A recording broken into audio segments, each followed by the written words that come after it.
This seat isn't for people like you." The words didn't come out as a whisper, and they weren't muttered under someone's breath, the way that certain cruelties sometimes hide themselves in the space between two people where no one else can hear. Courtney Marsh said it the way she said everything, with the full confidence of someone who had never once been questioned, her voice cutting clean across the polished marble floors of Gate A12 at Miami International Airport.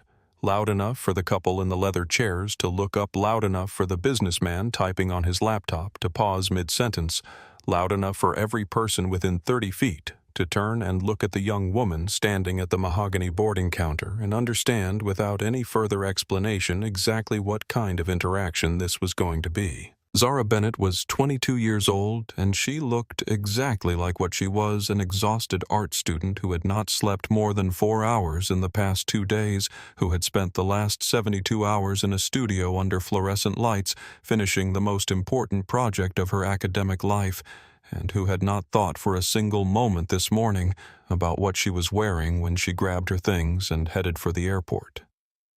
Her hoodie was from Columbia University, faded to a soft gray from years of washing, with a small paint stain near the left cuff that she had tried to scrub out once and then given up on. Her jeans had dried flecks of cobalt blue acrylic along the right thigh from a session 2 nights ago when she'd gotten too close to the canvas. Her canvas messenger bag had a fraying strap that she kept meaning to fix, and her thick dark curls were pulled back in a bun, held in place by, of all things, a paintbrush she had tucked in without thinking when she was gathering her hair in the studio bathroom mirror. She did not look like someone who belonged in the premium boarding area of Meridian Airlines gate. A 12, where the floors were polished heirloom marble, and the chairs were soft cognac leather, and the overhead lighting was warm gold instead of the harsh white of everywhere else in the terminal, where a velvet rope separated the people who mattered from the people who were simply passing through. She knew that. She had known it the moment she walked in and felt the slight shift in the air, the way certain spaces communicate their expectations without saying a word. The quick glance from a man in a tailored suit, the way a woman with expensive luggage had looked at Zara's canvas bag, and then looked away with deliberate neutrality, as if making a conscious effort to appear unbothered by something that bothered her. Zara had felt all of it, and she had walked to the counter anyway because she had a boarding pass, and the boarding pass was valid, and she wanted to go home. Courtney Marsh stood behind the mahogany podium, like someone who had been stationed there by divine appointment.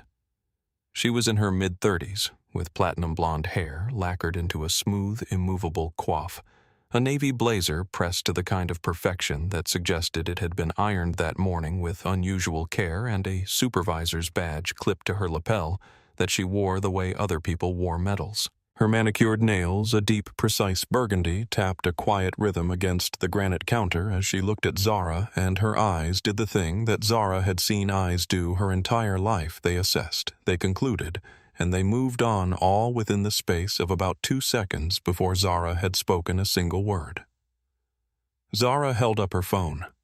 On the screen, against a background of pure flat black, was a QR code, the Obsidian boarding pass issued directly by Meridian Airlines' corporate office, the kind that loaded on a screen that looked different from every other boarding pass in the building, unmistakable to anyone who had seen one before. Courtney did not scan it. She did not reach for the scanner on the counter beside her. She looked at the phone for a fraction of a second, and then she looked at Zara's face and she made her decision.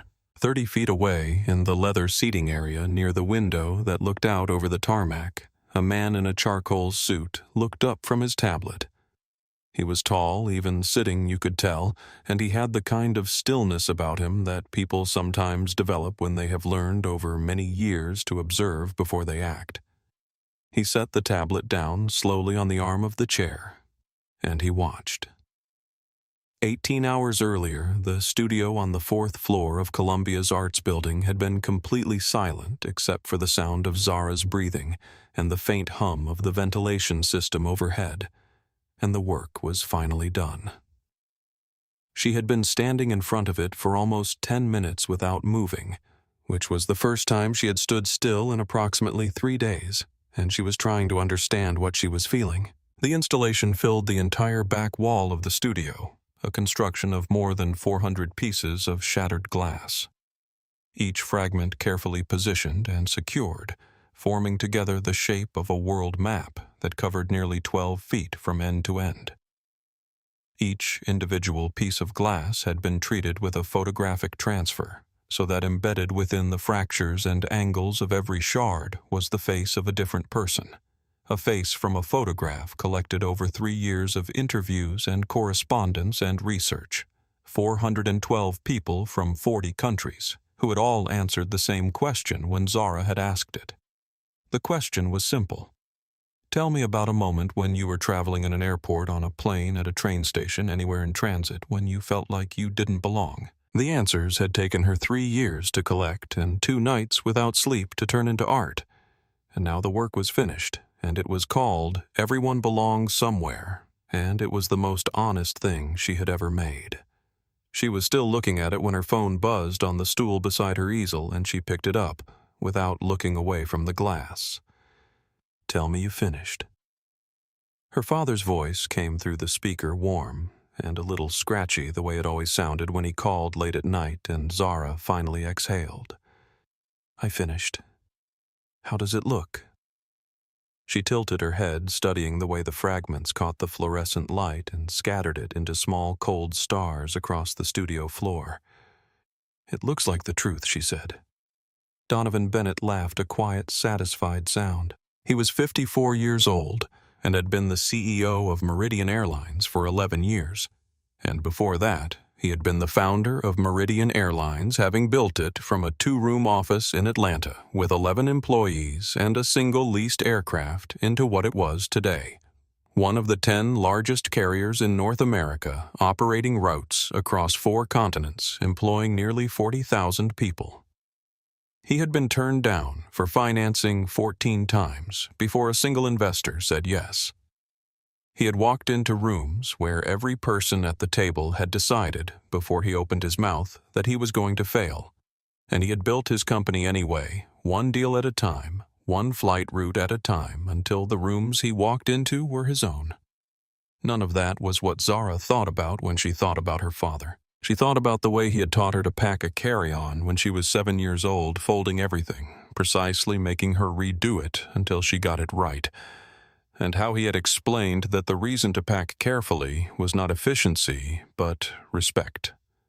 Respect for the things you were carrying, respect for the space you were taking, respect for the fact that you were going somewhere, and going somewhere mattered.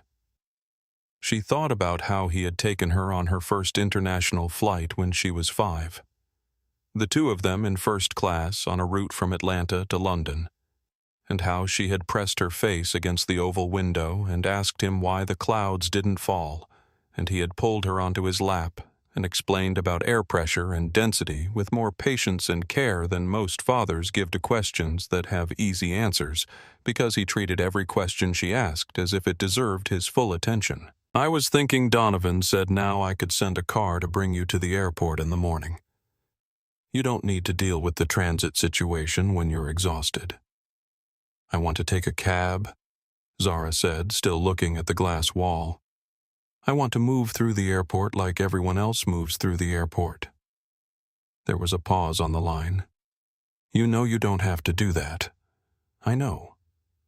She finally turned away from the installation and began cleaning her brushes one by one with the methodical care of someone who has learned that the end of work deserves the same attention as the beginning. But the thesis is about what people experience when they're in transit. I've been reading other people's stories for 3 years. I want to remember what it actually feels like. It feels like delayed flights and overpriced sandwiches, Donovan said. Dad. All right, she could hear the smile in his voice. You sound like your mother when you say my name like that. Zara set down the clean brush and picked up her phone, properly holding it in both hands. Did it feel different, she asked, when you were building the airline? When you walked into those rooms and they had already decided you weren't going to make it? Did you walk in feeling like you belonged, or did you have to pretend? The question sat between them for a moment. "I walked in," Donovan said slowly, like I already owned the room. Not because I believed it completely every single time, but because the alternative was walking in like I was asking permission to exist, and I wasn't going to do that. Zara nodded, even though he couldn't see her. "Get some sleep," he said. "I'll see you in Chicago tomorrow." She set the phone down and stood alone in the studio for another minute, looking at 412 faces caught in shattered glass, each one a person who had at some point been made to feel like they were in the wrong place. Then she turned off the studio light, picked up her canvas bag, the one with the fraying strap, the one she'd had since freshman year, and pushed open the door into the hallway. In the front pocket of that canvas bag, wrapped in a soft cloth, the way you wrap something you don't want to scratch, was a small notebook with a black cover and the initials ZB pressed in gold into the bottom right corner. Her father had given it to her on her 16th birthday with a note that said, "For the ideas that matter, write them down before the world talks you out of them." She had filled 7 of them since then. This was the 8th. Back at gate, a 12 Courtney Marsh had not scanned the boarding pass, and she was not going to scan it, and something about the certainty with which she had made that decision, the way she had looked at Zara's phone for exactly as long as it took to confirm what she had already concluded, before she looked, made the back of Zara's neck prickle with a recognition that was older than her, a feeling she had inherited from her grandmother and her mother, and every woman before them who had learned to feel the shape of a room before the room announced itself. "Ma'am," Courtney said, and the word had a texture to it, a slight overemphasis on the first syllable that communicated nothing overtly and everything implicitly. "This is a restricted boarding area for premium and first-class passengers. I'm going to need to see verification of purchase, not just a screen." "It is a boarding pass," Zara said, keeping her voice level, keeping it exactly where she had found it, not allowing it to climb or sharpen. "If you scan it, the system will confirm it. Our policy for documentation that appears irregular requires additional verification steps before we can process."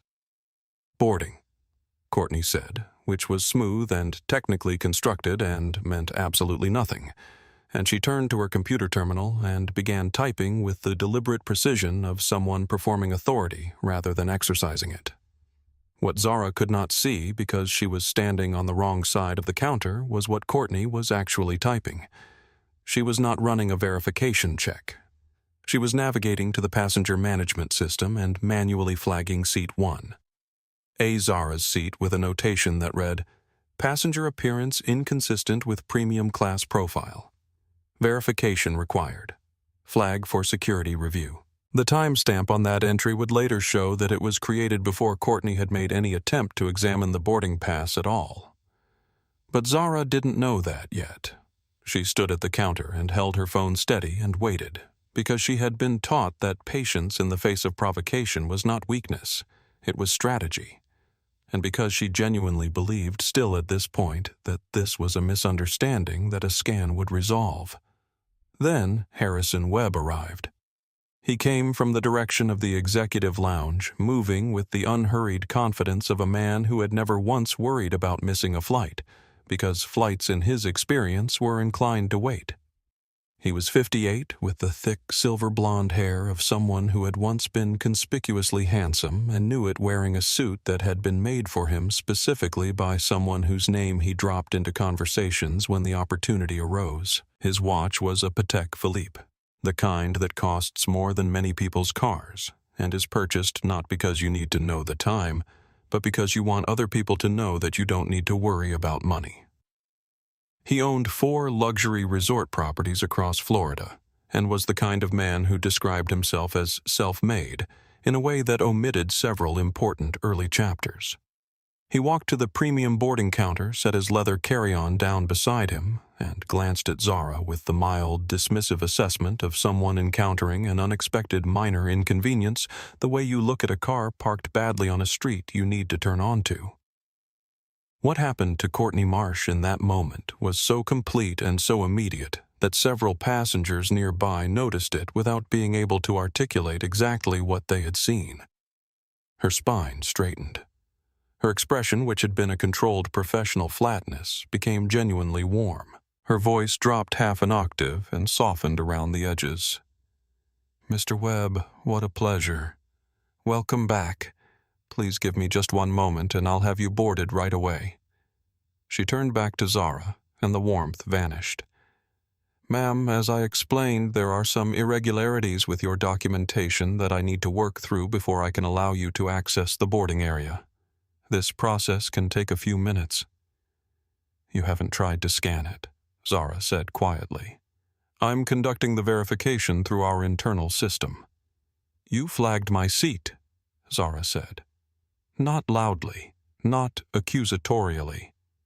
Just a statement of what she suspected was true, offered into the space between them to see what it did. Courtney's expression didn't change. "I'm following standard procedure for documentation that appears irregular." Zara looked at her boarding pass on the screen of her phone, the flat black background, the clean white QR code, the obsidian designation that her father's corporate office had issued that morning. She thought about her thesis about the 412 faces in shattered glass, about all the people who had answered her question, by describing this exact feeling, this precise, suffocating combination of knowing you are right and being made to perform your rightness for someone who has already decided you are wrong. She thought about her father's voice on the phone. "I walked in like I already owned the room." She kept her voice exactly where it was. "I'll wait," she said. And she stood there, canvas bag on her shoulder, paintbrush in her hair, and she waited, and she did not look away from Courtney Marsh's face, and Courtney Marsh did not look back at her. Sophia Reyes had been trying to finish a quarterly report on her laptop for the better part of an hour, and she had typed and deleted the same paragraph 3 times because the thing happening 20 feet away from her was impossible to ignore with any degree of honest conscience.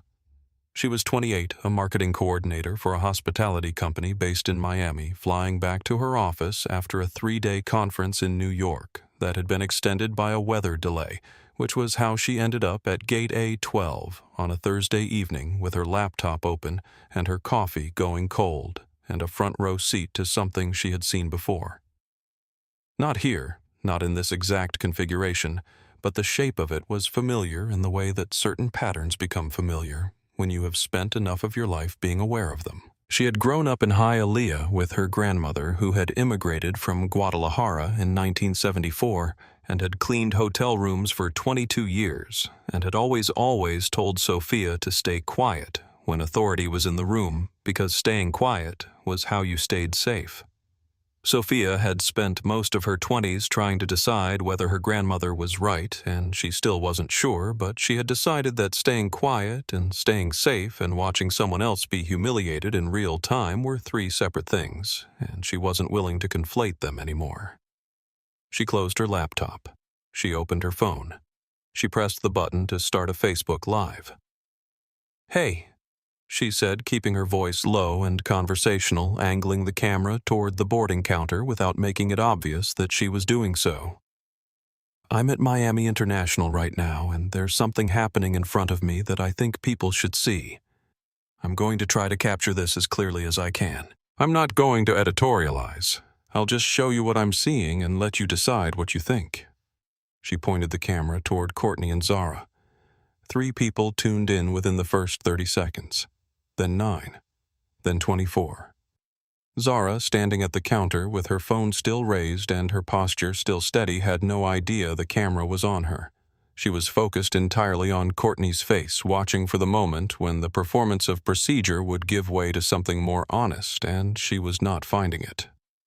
2 rows back from Sophia, a man named Gerald Okafor, a retired high school principal from Fort Lauderdale, who had been a passenger on Meridian Airlines for 15 years, and was traveling to visit his daughter in Chicago, watched the interaction with an expression of quiet, sorrowful recognition. He had his own phone in his hand, and after a moment he pressed record too, though he didn't say anything into the camera, just pointed it toward the counter and let it run.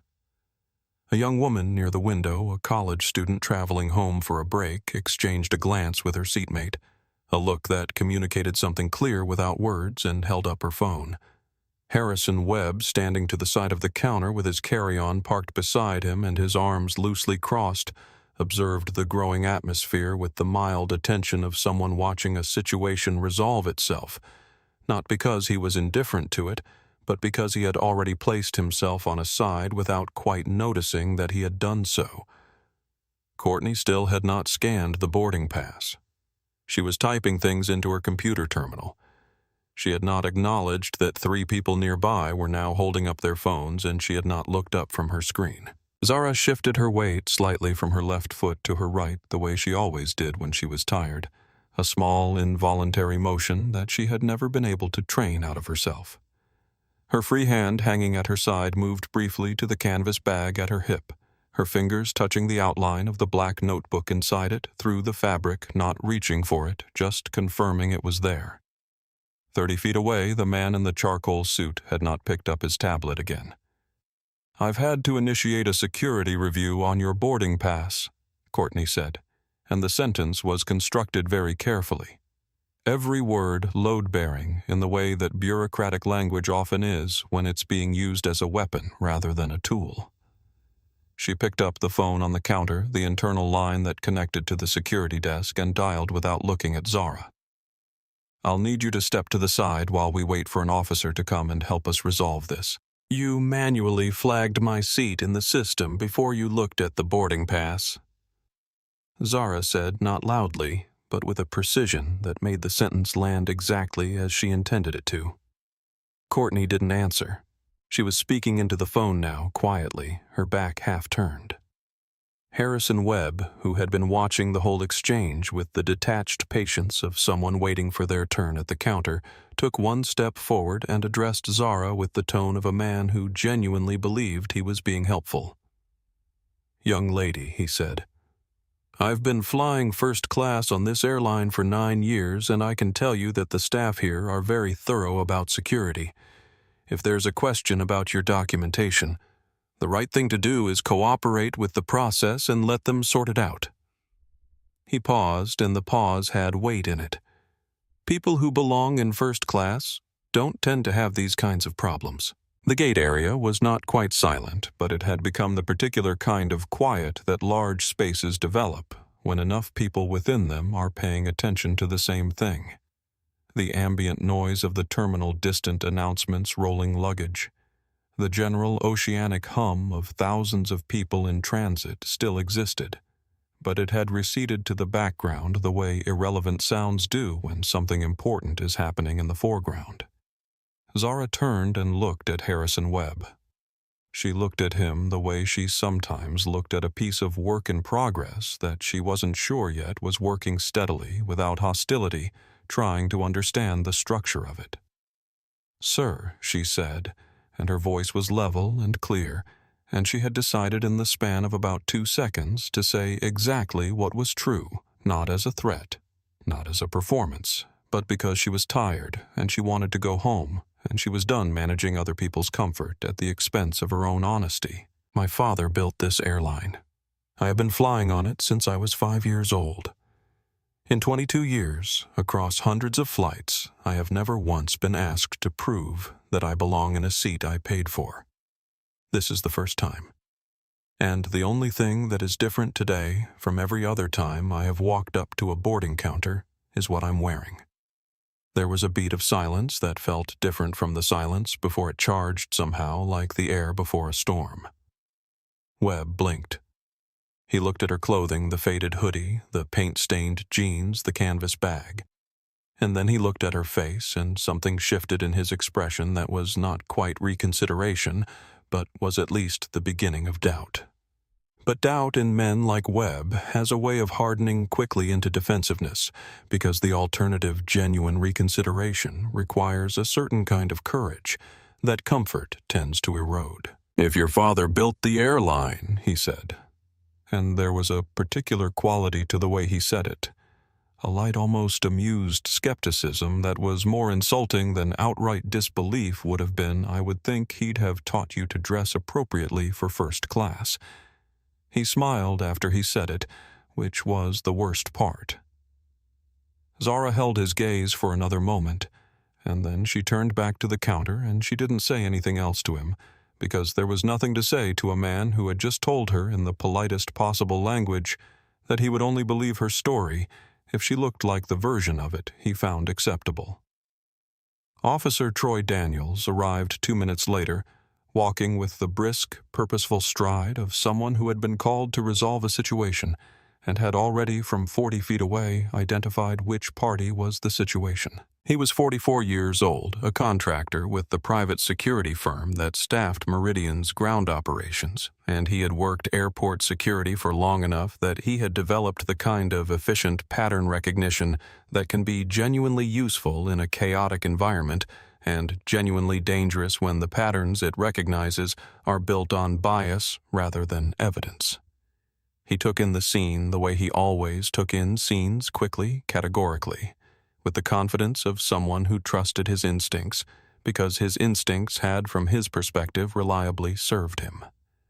He saw a young black woman in casual clothing standing at a premium boarding counter, a gate agent who had called for assistance, a businessman watching the interaction from the side, a small cluster of passengers holding their phones up. He had a story for this scene before anyone had spoken to him. "What's the situation?" he asked, addressing Courtney rather than Zara, which was itself a decision, a small one but clear. "This passenger has been attempting to board with documentation that our system has flagged for verification," Courtney said. "She's been uncooperative with the process, and I'm concerned about the escalation." Daniels looked at Zara. "Ma'am, I need you to come with me to the security office so we can sort this out away from the gate area. I've been standing here calmly for 15 minutes asking someone to scan my boarding pass," Zara said, and her voice for the first time had something in it that was not quite calm. Not anger, not yet, but a tiredness that went deeper than the 2 nights she hadn't slept, a tiredness that had been accumulating for much longer than that. "My boarding pass is valid. It was issued by this airline's corporate office this morning. I want to go home." Daniel's expression did not change. "I understand that. If your documentation is valid, we'll confirm that in the security office and get you back here in time for boarding. And if she decides she doesn't want to go to a security office for a boarding pass that has never been shown to be invalid." Sophia Reyes was on her feet, now holding her phone camera steady, her voice carrying across the gate area with the careful, composed firmness of someone who has decided to stop being a bystander. "Because I've been recording this for the past 12 minutes, and her boarding pass has still not been scanned." Daniels turned to look at Sophia with the particular expression that authority figures sometimes produce when they encounter a recording device. Not fear exactly, but a quick recalculation. "Ma'am, please stay out of this. I'm a passenger in a public area," Sophia said. "I'm not interfering with anything." Webb stepped forward again, addressing Daniels directly. "Officer, I've been watching this situation since I arrived, and the gate agent has been perfectly reasonable. The issue is that this young woman is refusing to follow standard procedure." Zara felt in that moment something that she had described in her thesis research as the particular weight of coordinated dismissal, the experience of having multiple people around you simultaneously construct a version of a situation that removes you from your own account of it, that replaces what is actually happening with a narrative in which you are the problem, until you begin to wonder for just a fraction of a second whether they might be right, whether the world they are describing might be the real one, and the world you are experiencing is the distortion. She pressed her fingers against the canvas bag at her hip. The notebook was there. The notebook was always there. She looked at Daniels, and she thought about her father saying, "I walked in like I already owned the room," and she thought about 412 faces in shattered glass. 412 people who had answered her question about a moment when they felt like they didn't belong, and she thought about the fact that she was going to have 413 stories now, except that this one was hers. "I'm not going to a security office," she said quietly and completely for a boarding pass that has never been scanned. Daniels moved toward her. "Ma'am, if you won't cooperate voluntarily." The voice came from behind all of them, from the leather seating area near the window from 30 feet away, and it stopped every person at Gate A12 as completely and immediately as if someone had pressed pause. It was not a loud voice.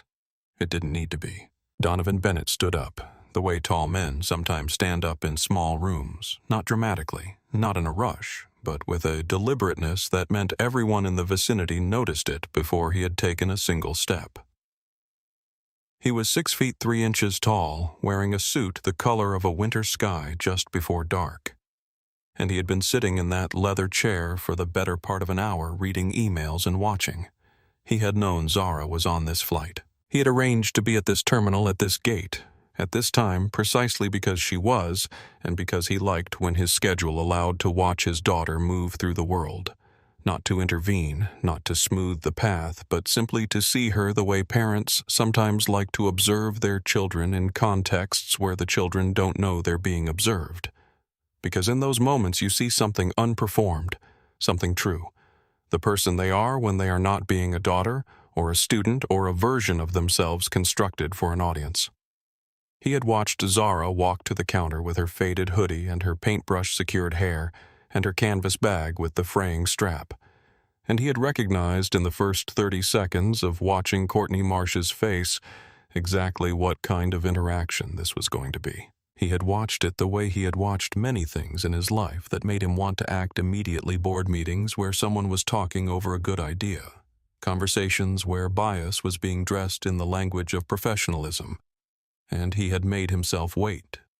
Not because he didn't care, but because he needed to see it fully. Needed to understand the whole shape of it, needed to know who else was in this and how they would behave. Because the answer to that question would tell him something important about his company that 100 internal reports could not. What he saw was worse than he expected, and he had not expected it to be good. He watched Courtney type without scanning.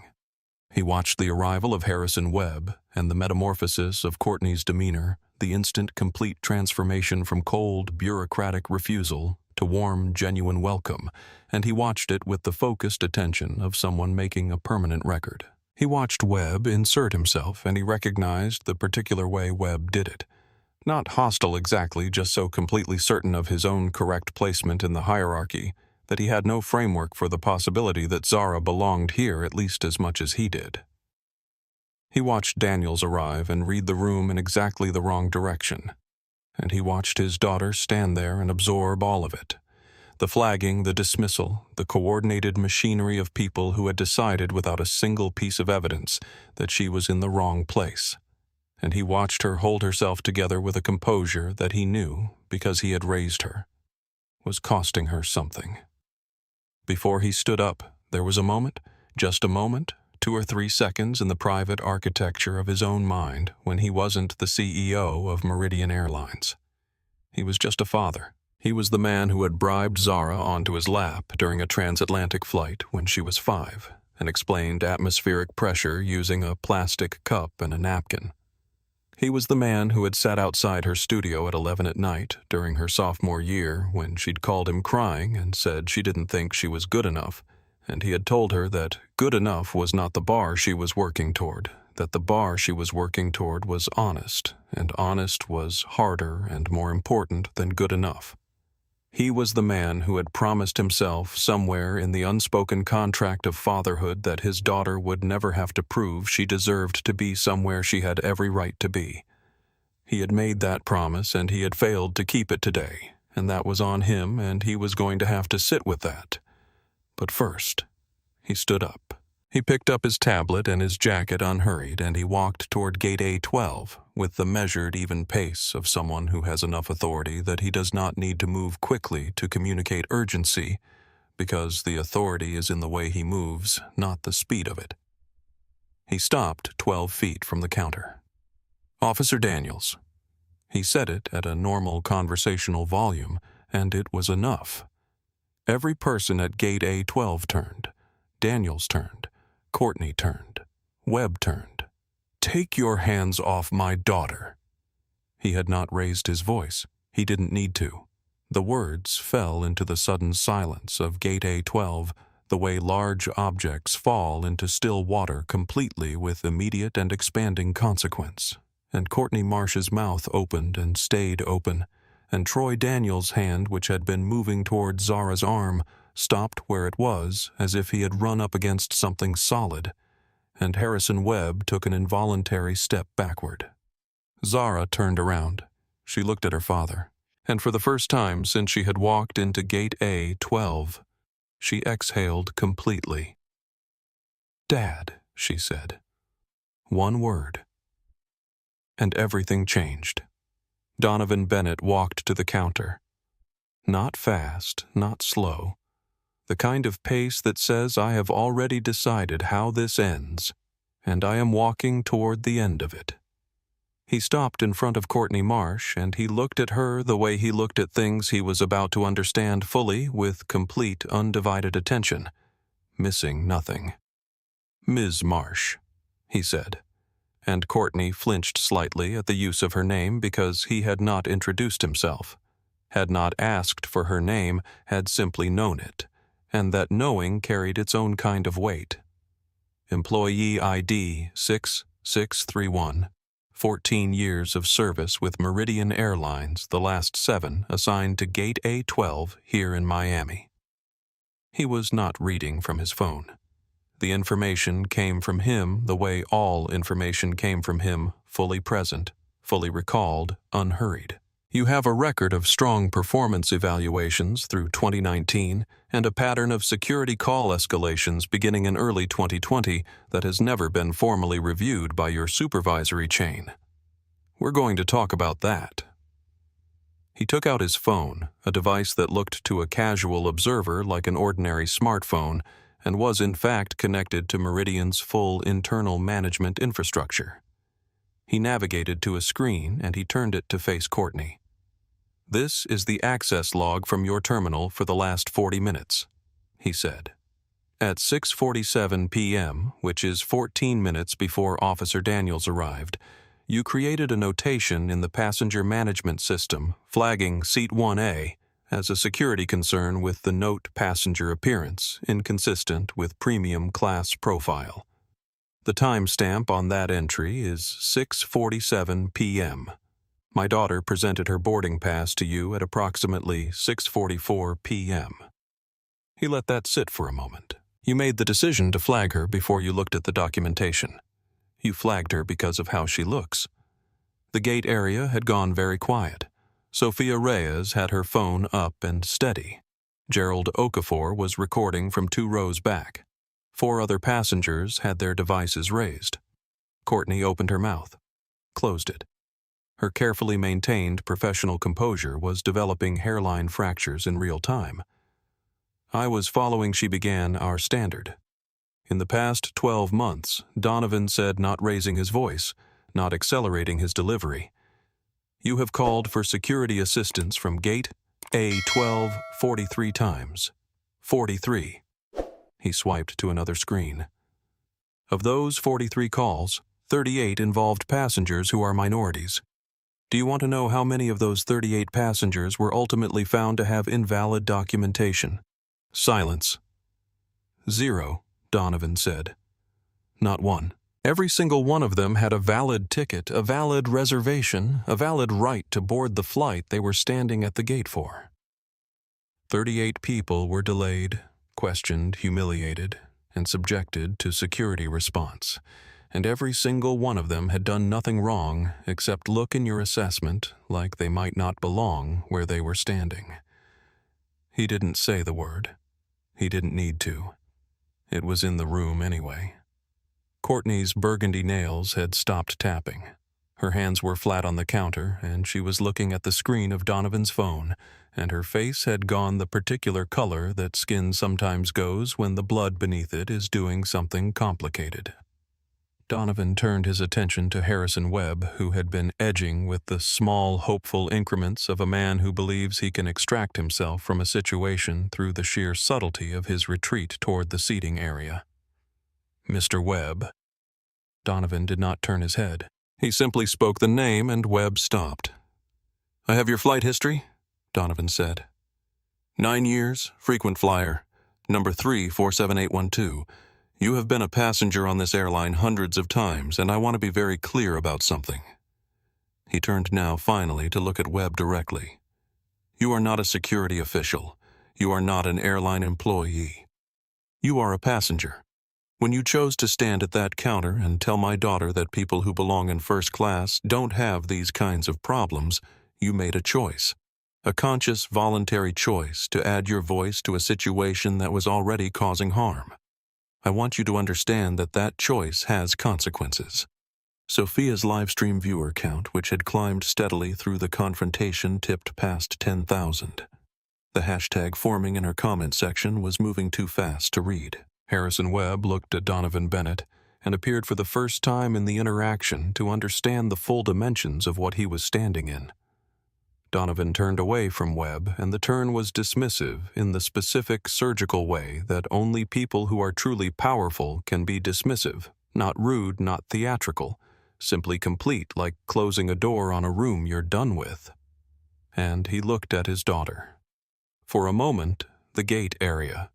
The cameras, the $200,000 worth of Patek Philippe and Armani standing somewhere behind him. The gate agent with her cracking composure. The security officer who was very carefully looking at his shoes. All of it receded because he was looking at Zara, and Zara was looking back at him, and they were just two people who had known each other for 22 years and loved each other without complication, even when everything else was complicated. She was still wearing the hoodie. The paintbrush was still in her hair. The canvas bag was still on her shoulder, and he could see because he knew her that her hand had found the outline of the black notebook through the fabric of the bag. That small unconscious gesture she had made since she was 16 years old, whenever she was in a situation that she was trying to hold on to, trying to understand, trying to turn into something she could make sense of on paper later. He had given her that first notebook. He remembered choosing it standing in a stationery shop in Midtown Manhattan on a September afternoon, running his thumb over a dozen different covers and selecting the black one because it was the most serious, and he had wanted to communicate to her at 16 that he took her ideas seriously, that whatever she wrote in it would matter. She had filled 7 notebooks since then. He thought about the installation she had described to him on the phone the previous night, 400 pieces of shattered glass, each one carrying a face forming together the shape of the world and titled, "Everyone Belongs Somewhere." And he thought about the fact that she had made that work before this had happened, that she had spent 3 years collecting the stories of people who had been made to feel like they were in the wrong place, and now she was standing in the middle of one of those stories herself, at a gate in the airport owned by the airline her father had built, wearing a hoodie and a paintbrush with her valid boarding pass still unscanned. Something shifted in his chest that wasn't quite grief and wasn't quite anger.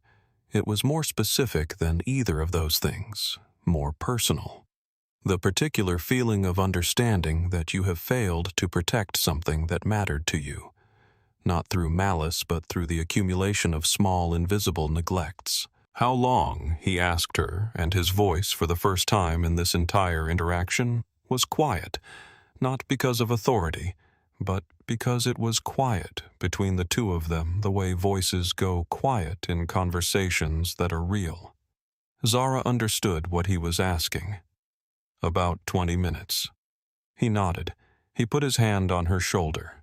Not a CEO's gesture, not a statement for the cameras, just a father's hand on his daughter's shoulder, which is a specific weight that means something. It does not mean when anyone else does it, and he left it there for a moment.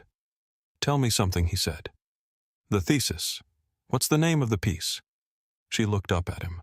She had been expecting logistics, expected him to pivot back to what he was going to do next, and the question caught her somewhere that needed catching. "Everyone belongs somewhere," she said. He nodded again, slowly, as if confirming something. In his mind, just for a second, just in the private space between a question and the answer, He saw it 400 pieces of shattered glass, each one a face forming the shape of the world. And he saw her at 22, standing in a studio at 2 in the morning, making that work, trying to build something that said to every single one of those 400 people, "You were right to feel it. You were not wrong. You did belong." And then she had come to the airport in her hoodie and been told she didn't. He took his hand off her shoulder. He turned back to the counter. He was done waiting. He reached into the inside pocket of his charcoal jacket and withdrew a slim card case, and from it he removed a single card, matte black with the Meridian Airlines eagle in raised gold lettering, and beneath it in clean sans serif type 2 lines Donovan Bennett and Chief Executive Officer, and he set it on Courtney Marsh's counter with the same precise, unhurried care that a surgeon uses when setting down an instrument at the end of a procedure. The card lay there between them, and Courtney looked at it, and whatever remained of her professional composure finished its collapse. Courtney Marsh Donovan said, addressing her with the full use of her name, which carries a different weight than a title, a different weight than a rank, because your name is the most personal version of yourself, and when someone you have wronged calls you by it, there is nowhere to hide in the sound of it. You are terminated from Meridian Airlines, effective immediately. Not for a mistake, not for a misunderstanding, for a pattern of behavior documented in our own systems that spans 3 years and has resulted in the harassment and humiliation of dozens of passengers who had done nothing except exist in a space where you had decided in advance that they did not belong. Courtney's hands were shaking. "Sir, please, I have 2 children. I've been here 14 years. If you would just give me a chance to explain." 14 years, Donovan said, and his voice was not cruel, but it was final. The way certain truths are final, not because they want to be, but because they are. In 14 years, not one person in your supervisory chain looked at the pattern you were creating. Not one review caught it. That is a failure of this company's accountability processes, and I take responsibility for it. But the pattern itself, 38 passengers, 0 fraudulent tickets, 14 years, that is yours. You own that. He paused not for effect, but because what he said next was something he needed to say clearly. If my daughter didn't have a father who happened to be sitting 30 feet away, where would she be right now? Courtney said nothing. There was nothing to say. Officer Daniels. Donovan turned to the security contractor, who had the look of a man who had been hoping for the past several minutes that perhaps no one would get around to him. Your contract with Meridian Airlines is terminated effective immediately. You responded to a call from an agent who had flagged a passenger without evidence and constructed a narrative of obstruction around a young woman who was standing calmly at a counter, asking someone to scan her boarding pass. You chose to believe the call rather than observe the situation. In security work, that choice has consequences. Daniels opened his mouth, closed it. His radio clipped to his chest suddenly seemed very small. Donovan turned to Harrison Webb, who had not managed to put any meaningful distance between himself and the gate area, despite his best quiet efforts. Webb had gone the shade of pale that fair-skinned men go when they understand that the framework in which they have been operating has just been entirely restructured. Mr. Webb, your frequent flyer status with Meridian Airlines is revoked effective immediately. You are banned from all Meridian properties indefinitely. Donovan looked at him without anger, with something that was more usefully described as clarity. You did not flag the boarding pass. You did not call security. But you chose, as a private citizen with no authority and no role in this situation, to walk up to a young woman who was being treated unjustly and add your voice to the machinery that was pressing down on her. You told her that people who belong in first class don't have these kinds of problems. I'd like you to think about what you actually meant by that. Webb said nothing. He had the look of a man trying to locate the version of this where he was not the person he had just been described as and failing to find it. Donovan picked up his phone and dialed 2 digits. This is Donovan Bennett. I need federal security personnel at Gate A12, please. 3 individuals need to be escorted from the terminal." He ended the call and put the phone in his pocket. He did not look at Courtney again. He had said what there was to say. By the time the federal security officers arrived at Gate A12, the gate area had accumulated the kind of dense, still-breathing crowd that forms when people sense they are witnessing something that will be described later. Passengers from neighboring gates who had heard something through the general terminal air and drifted over an airline employee who had been walking past and stopped 2 journalists who happened to be in the terminal on unrelated assignments and had noticed Sophia Reyes's live stream climbing through their feeds and made their way toward the source. Sophia's viewer count was at 18,000, and the number was moving the way numbers move when a story has found its velocity. Donovan Bennett stood in front of the mahogany counter, now vacated by Courtney Marsh, who had collected her personal items in a silence so complete it was its own kind of statement. And he faced the gathered crowd, and he did not have notes, and he did not have a communications person standing beside him, whispering talking points, and he did not use the language that corporations reach for when they are managing crises, the language of isolated incidents. And we take this very seriously and a full review of our processes, because he had spent enough of his life in rooms where that language was the armor people hid behind, and he was not going to hide behind it tonight. "My name is Donovan Bennett," he said to the people in front of him and to the thousands watching on a phone screen across the country. "I am the CEO of Meridian Airlines, and I built this company." He paused, and the pause was not theatrical. It was the pause of someone deciding in real time how much truth is the right amount of truth, and concluding that there is no wrong amount. "I started Meridian Airlines in 1998 from a 2-room office in Atlanta with 11 employees and 1 leased aircraft and a business plan that 14 different banks told me was not worth financing. I know what some of those bankers were actually telling me when they said that. I'm not naive about it. I know what I looked like in those rooms, and I know what the word risk sometimes means when it is applied to a person rather than a plan." A few people in the crowd shifted. The cameras held.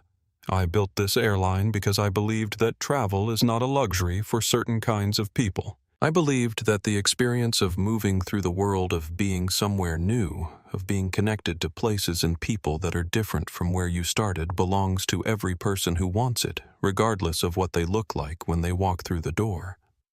He looked out at the crowd and then briefly at his daughter, who was standing to his left, and then back.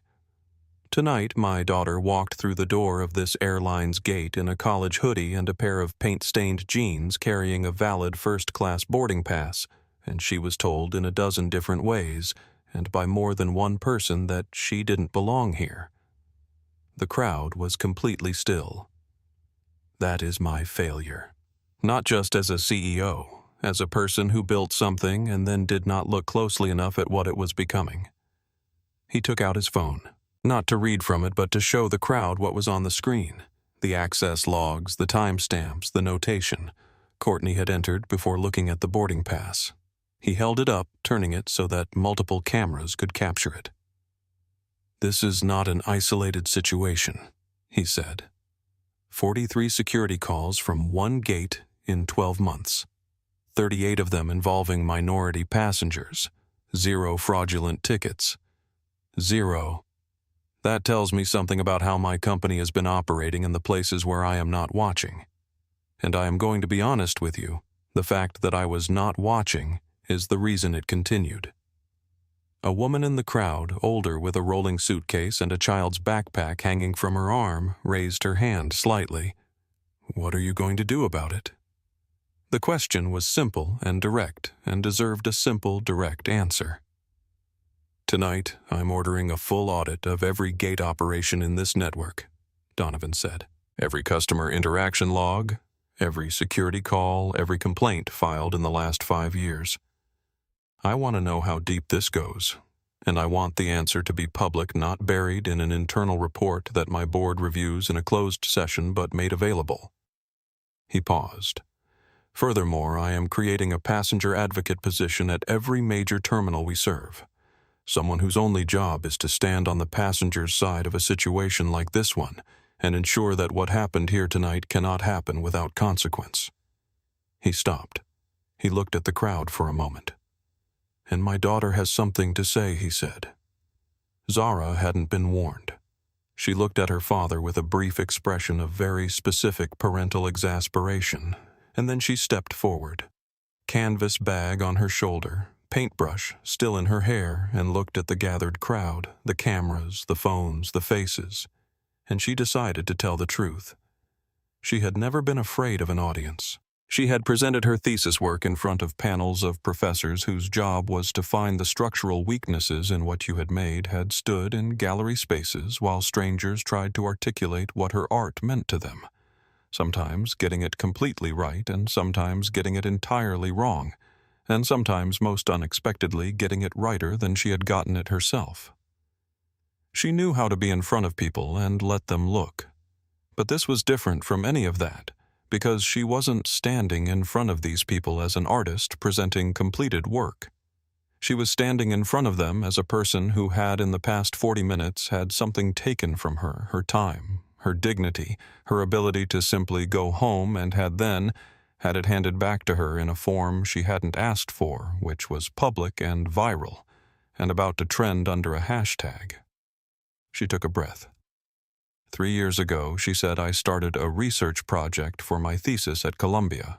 I wanted to understand what people experience when they travel, specifically the emotional experience, not the logistical one, and I started by asking one question. I asked it to over 200 people from 40 different countries across every income level and background I could reach. She paused, looking at the crowd. The question was, tell me about a moment in transit, an airport, a train station, a bus terminal, anywhere when you felt like you didn't belong. She let that sit for a second. I expected the answers to be about inconvenience, late flights, bad service, overpriced food, and some of them were. But the majority, the answers that came up again and again from 200 different people who had never met each other across 40 countries, were about something else. She looked down briefly, then back up. They were about being looked at. The moment when someone in a position of authority looked at them, and their expression communicated before a single word was spoken that they had assessed and concluded that the person being looked at did not match whatever template existed in the looker's mind for who was supposed to be here. Sophia's live stream was at 22,000 viewers. The comment section was moving so fast it had become a single undifferentiated stream of response. I turned that research into an installation. Zara continued. 400 pieces of shattered glass arranged into the shape of a world map, each piece carrying a face. 412 people from 412 different moments of not belonging put together into something that I was trying to say meant you were right. You did belong. The problem was never you. She shifted her weight slightly, the small motion she always made when she was tired, and didn't try to stop it. Tonight I became 413. She said it quietly, and the quiet of it was what landed. I am the CEO's daughter. I have every advantage that exists in a situation like this one. I had my father sitting 30 feet away. I had a live camera running before the situation escalated. I had documentation that this company's own systems would have confirmed in under 10 seconds if anyone had actually tried to scan it. And I still spent 20 minutes being told by multiple people in multiple ways that I did not belong in a seat that was mine. She looked around the gate area, the redesigned one, the mahogany counter, the velvet rope, the gold lighting, and she thought about all the ways that certain spaces announce their preferences, and all the ways that announcement falls differently on different people. Every day, she said, passengers move through airports, and they are looked at by people who have the authority to let them through or stop them. And the look on someone's face in that moment, the split second before anything is said, carries everything. It carries every assumption they have about who this person is, whether they belong, whether their paperwork is real, whether their presence makes sense. And most of the people who experience that, look that assessment that you don't seem like you belong here, most of them don't have a father who happens to be 30 feet away. They just have to absorb it and move through it and carry it onto the plane with them like extra luggage. She looked directly into Sophia's camera, which had been steady the entire time. "I'm not standing here because of what happened to me," she said. "I'm standing here because of what keeps happening. To people who have no one standing 30 feet away." She looked at her father briefly. "We need to do better. Not because it's good for business." She paused. "Because people are not problems to be managed. They are people." The applause that began in the gate area was not the polite, measured kind that fills spaces as obligation. It was the real kind, the kind that starts from somewhere genuine and builds because it has to go somewhere. Sophia Reyes ended her live stream at 8:47 p.m. with 31,000 people watching, which was more than she had ever had watching anything she had ever made or said or shared in her entire life. And she sat back down in the leather chair she had been sitting in when this all started, and put her phone in her lap, and took several slow, deliberate breaths. Within 40 minutes, her footage had been shared across Twitter, Instagram, TikTok, and Facebook, more times than she could track, and the clips were fragmenting the way viral content fragments. The moment Donovan said, "Take your hands off my daughter Zara's speech," the access log on Donovan's phone. The specific 20 seconds when Courtney's face went from controlled authority to free fall. Each fragment finding different audiences, spreading in different directions, carrying different pieces of the same story to different corners of the same conversation. The hashtag everyone belongs somewhere, taken directly from the title of Zara's thesis, appeared in Sophia's comments within minutes of Zara speaking. By midnight, it had been used 240,000 times. By the following morning, it was the third trending topic in the United States. CNN was the first major outlet to call Sophia's phone a producer, very polite, explaining that they were running the story in their 11 o'clock hour and wanted to know if she had any additional footage. NBC called 7 minutes later. By the time she went to bed that night, she had 13 missed calls from organizations and outlets she would never have expected to be interested in anything she recorded on a Thursday evening in an airport. At Meridian Airlines headquarters in Miami, the overnight skeleton crew of the communications department was by 9 p.m. neither overnight nor a skeleton. Every phone in the office was ringing, and the director of corporate communications, James Whitfield, had been on the road home when he turned his car around and drove back. Donovan's statement at the gate was already being played in full on major news networks, which cut both ways. It was the kind of accountability that organizations very rarely display in real time, which meant it was being covered as extraordinary. But it also meant every word was being scrutinized, every commitment being cataloged, every promise being noted as a standard against which the company would now be measured. Meridian's stock, which had dropped sharply in after-hours trading when the story first broke, began to climb back after Donovan's statement landed. Investors, it turned out, could distinguish between a company in crisis and a company that had handled a crisis with unusual transparency. Harrison Webb's portion of the footage moved differently from the rest of it, not as the central story, but as a parallel one carried by the specific virality of private citizens behaving badly in public. The 12 seconds in which he told Zara that people who belong in first class don't have these kinds of problems circulated as a standalone clip on platforms where it was viewed by the end of the first week approximately 4 million times. In those 12 seconds, he was identifiable. His face, his watch, his suit, and the internet identified him quickly and completely. By Friday morning, the reviews page of Blake Luxury Resorts was experiencing the particular kind of crowdsourced destruction that happens when a large number of people decide collectively that a business deserves to be visible. 4 of Webb's corporate partners had received enough direct communication from their own customers about the association that by Saturday 3 of them had issued statements about conducting reviews of their partnership agreements.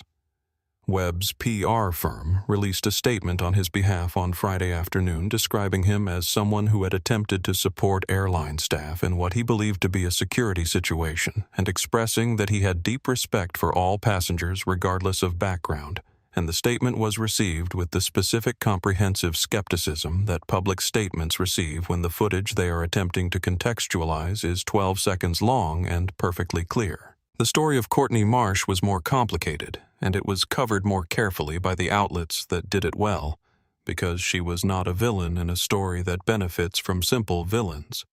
She was a person who had done something wrong in a way that a culture had allowed her to do wrong repeatedly and without consequence, and the wrongness of that was distributed across something larger than one woman's choices. Former colleagues of hers, unprompted, began sharing their own accounts, not to pile on, but because the incident had opened a door that had been closed, and on the other side of it were dozens of smaller moments that people had witnessed and said nothing about, and had been carrying since. The shape that emerged from those accounts was not a monster. It was something more useful to understand than that a person whose biases had been treated as good instincts for so long that she had stopped being able to tell the difference. None of that made what she had done right. It made it explainable.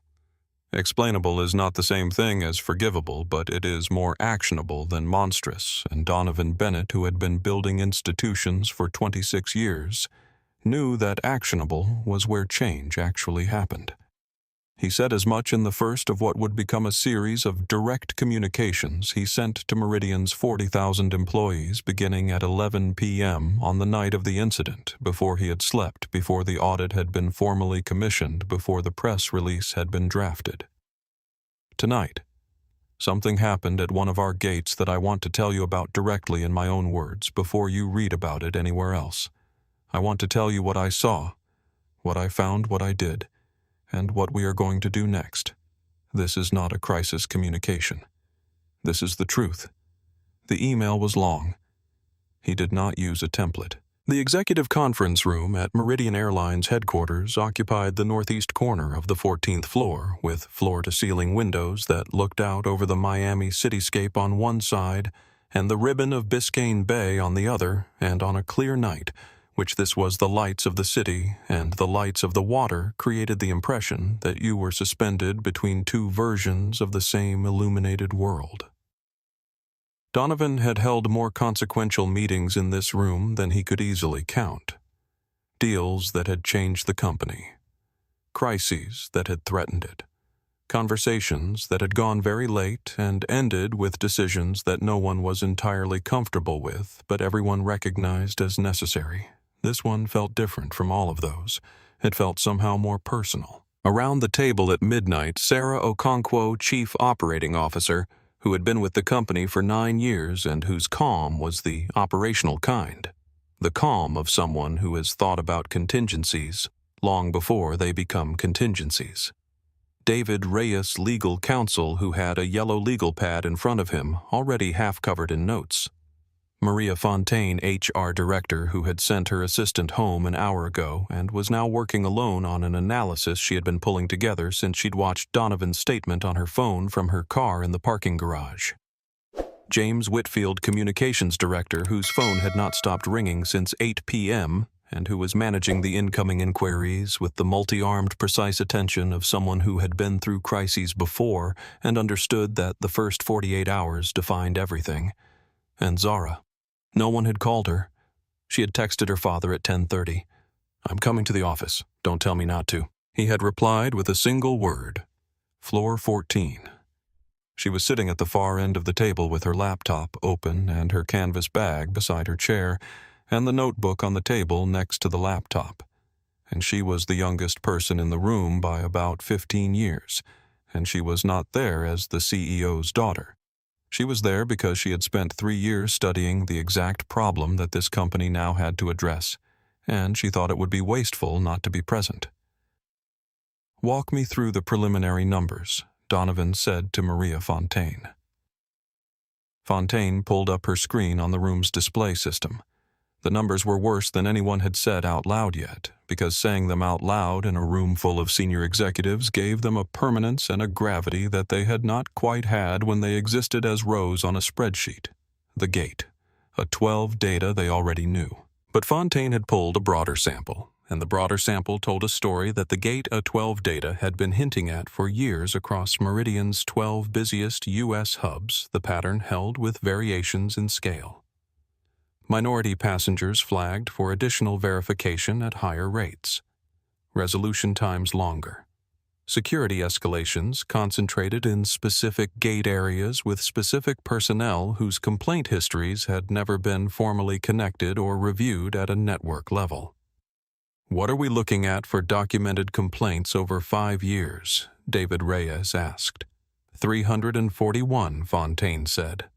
Across the whole network, of which approximately a quarter have documentation suggesting the passengers' concerns were substantively validated by subsequent evidence. The rest were either closed without clear resolution or marked resolved in a way that doesn't correspond to any follow-up record in the system. The room absorbed that. 341, Sarah Okonkwo repeated, not to argue with the number, just to put it into the air where everyone could hear it properly. "That's the documented number," Zara said from the far end of the table. Everyone turned to look at her. She had her notebook open and was writing as she spoke, the way she always did when she was processing something she needed to hold on to. "When I was doing research for the thesis, I ran a survey, anonymous voluntary, on 4 travel forums. I asked people to describe experiences of feeling profiled or dismissed at airports. I got over 800 responses in 3 weeks. Of those, fewer than 100 had ever filed any kind of formal complaint with any airline or authority." She looked up from the notebook. "People don't complain because they don't believe anything will happen. They just don't fly that airline again. Or they accept it as the cost of traveling while being who they are." The room was quiet for a moment, with the specific quality of quiet that descends when something has been named that everyone has known without knowing how to name. Donovan turned to James Whitfield. "The press coverage. Where are we?" Whitfield pulled up a media tracking screen. "Every major network has it as a lead or near-lead story. The coverage of your statement is running predominantly positive. The transparency, the public terminations, the immediate commitments are being described as unprecedented for a corporate response to this kind of incident. The business press is split between calling it a PR masterstroke and calling it genuine accountability, which tells me that genuine accountability is sufficiently rare in their experience that they can't entirely tell the difference." "What's the legal exposure?" Donovan asked Reyes. "Substantial, depending on how many of the 341 complaints become plaintiffs," Reyes said carefully. "We should expect litigation. The question is whether we fight it or whether we move toward resolution proactively. And I think the answer is clearly the latter, both for legal and reputational reasons." He paused. "But the more urgent legal exposure is the Department of Transportation. They have sufficient grounds to open a formal investigation. If we get ahead of that, genuinely get ahead of it, not just symbolically, we have a chance to shape the process rather than just respond to it." Donovan nodded. He looked at Maria Fontaine. "I want a full audit team assembled by Monday, external, credible, with no prior relationship with this company.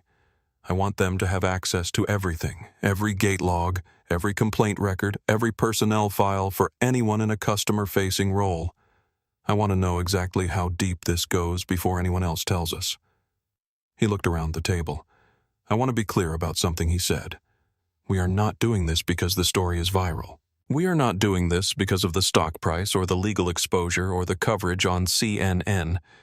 We are doing it because 341 people filed complaints that we did not adequately address, and behind those complaints are many more people who didn't file anything and simply absorbed the experience and moved on. That is a debt this company owes, and I intend to pay it." He looked at Zara. "What do you think we're missing?" She looked up from the notebook. She had expected logistics. "She got this. You're missing the frontline employees," she said. "The people who work those gates every day and have seen this happening and haven't had a mechanism to address it without making themselves a target. Before you do anything else, you need to hear from them. Not in a formal review where they'll be careful about what they say. Informally, anonymously, in a way that makes it clear that speaking the truth is protected." She paused. "Because the problem isn't just the Courtney Marshes. The problem is also all the people who watched what she was doing and didn't know what to do about it." The room was quiet again, and this time the quiet was the kind that precedes a decision. 1 week after the incident at Gate A12, Donovan called Zara to his office. Not the conference room, the office itself, the corner room on the 14th floor with the Biscayne Bay view, and the photograph on the credenza of 11 people standing in front of a single small aircraft in an Atlanta parking lot taken in 1998 before the first flight. Everyone squinting into the sun, and he asked her to sit down and tell him about the 200 people. Not the statistics, not the thesis abstract. The people. She had the notebook with her. She always had the notebook. She opened it to a page toward the middle where the handwriting changed between interview transcripts and her own observations dense with margin notes and small sketches. And she told him about a woman from Accra, Ghana, who had flown into London Heathrow for a work conference and been stopped at the boarding gate by a gate agent who had told her while examining her boarding pass for over 5 minutes that her company must have made a mistake, because these seats are usually reserved for our corporate clients, and the woman, who was a senior partner at a multinational law firm and had booked the seat herself, had simply nodded and said nothing, because she had learned over many years of international travel that the energy required to prove your own legitimacy was energy she could not afford to spend before a conference that required her full attention. She told him about a Korean-American software engineer from Seattle who had been pulled aside for additional screening at 3 separate airports in 1 year each time by a different agent each time, because as one of them had told him directly, his name didn't quite match what they expected from his documentation, meaning his face didn't match his passport, meaning an American face, in his estimation, looked like something other than what it looked like in this man's case. The software engineer had filed 0 complaints. He had started driving when he could drive. She told him about a Haitian-American nurse from Miami, a woman who could have been in another version of geography, a passenger at this exact gate who had been asked by a gate agent whether she was sure she'd checked into the right cabin, and who had said yes, and who had been told to confirm it at a second desk, and who had confirmed it, and who had then been told there might be an error in the system, and who had waited 40 minutes while every other first-class passenger boarded, and who had ultimately been escorted on by a supervisor who had apologized with the empty efficiency of someone completing a required step, and who had sat in her seat for the entire 5-hour flight without using the call button once because calling attention to herself felt after what she had just been through like an invitation to another encounter she wasn't strong enough for. Donovan listened to all of it without interrupting. He had heard certain versions of these stories before in boardrooms and diversity presentations, in the carefully assembled slide decks of consultants who had been paid to tell him what his company was doing wrong. But listening to his daughter read him these stories from a notebook that she had carried across 4 continents and filled with handwriting and margin sketches and the real specific individual texture of what had happened to 200 real specific individual people was different from hearing about it in a boardroom, and he knew it. When she finished, he asked, "What do you want to do?" She had been waiting for that question for a week. Not because she had been planning her answer, but because she had known since the night of the incident that she was going to be asked it, and that the answer was going to change the direction of her life in a way she hadn't entirely prepared for and wasn't entirely afraid of. "I want to build something that actually works," she said.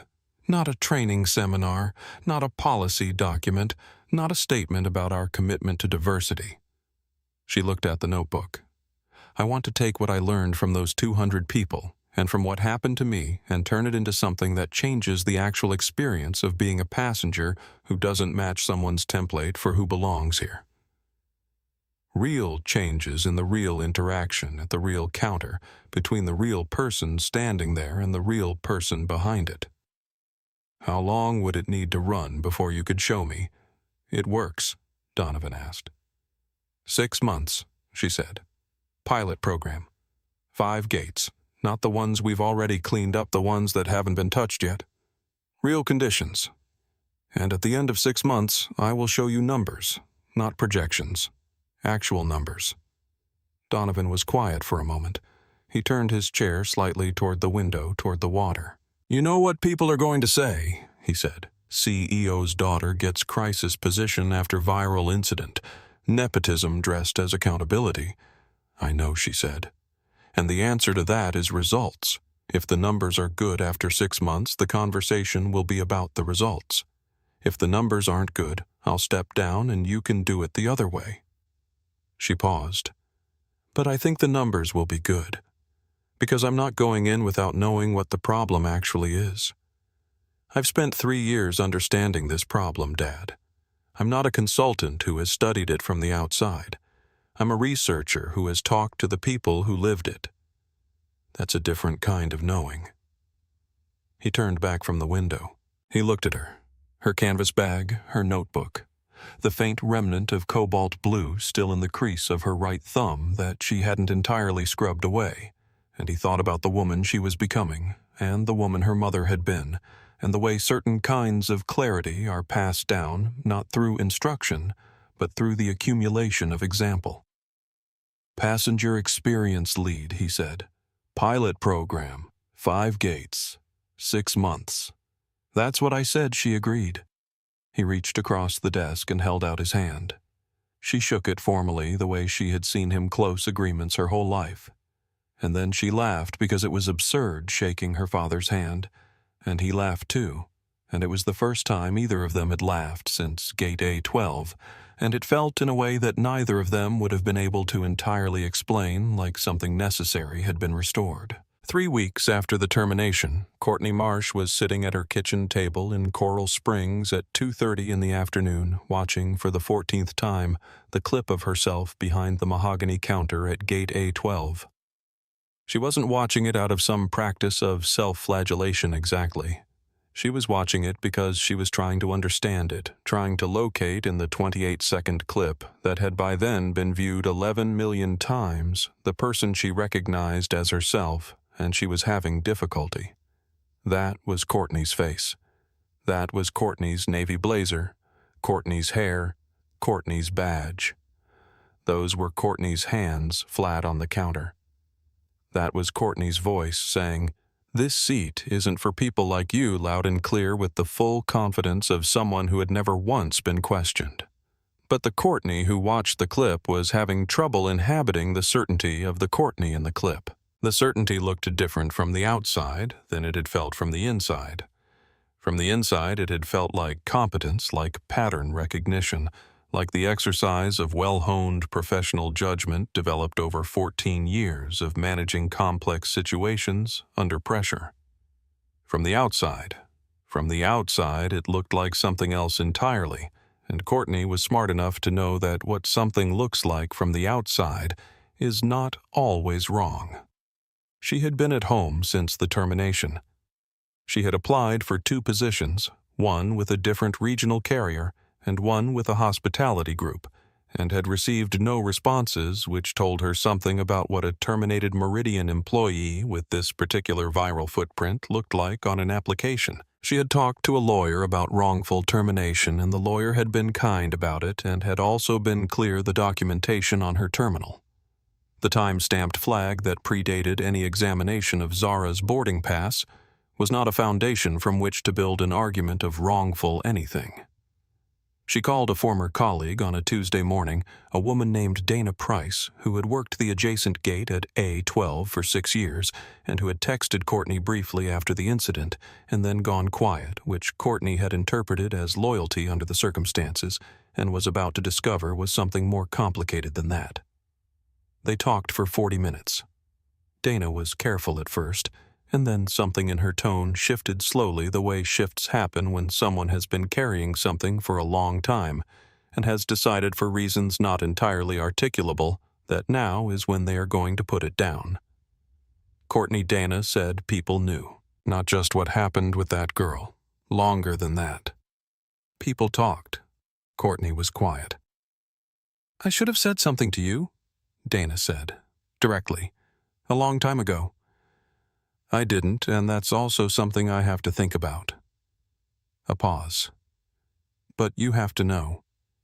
It wasn't invisible. The way you handled certain passengers, certain kinds of passengers, it wasn't subtle, and it wasn't invisible, and it wasn't something people around you didn't see." Courtney looked at the frozen image on her laptop screen, her own face, the certainty in it. "I thought I was doing my job," she said. The sentence came out sounding different than it had felt the way sentences sometimes do when the person saying them has begun to hear them from the outside. "I know," Dana said, and the kindness in her voice was not the easy kind. It was the hard kind, the kind that doesn't let you off the hook, but holds your hand anyway. I think that's actually part of what makes it harder." They hung up. Courtney sat at the kitchen table for a while. Outside, a lawnmower was running somewhere in the neighborhood, and the sound of it was very ordinary. The sound of a Tuesday afternoon in a suburb, the sound of a world going about its business. She thought about the 38 passengers. She had not known the number until Donovan said it out loud at the gate. But now that she knew it, she couldn't unknow it the way you can't unknow things once they have been said in front of you clearly. 38 passengers in 12 months. 38 times she had looked at a person and seen a security concern where there was no security concern. 38 times she had been wrong and had not known she was wrong, had in fact felt each time entirely certain that she was right. That certainty was the thing she was having the most trouble with. Not the acts themselves, though those were also difficult. The certainty.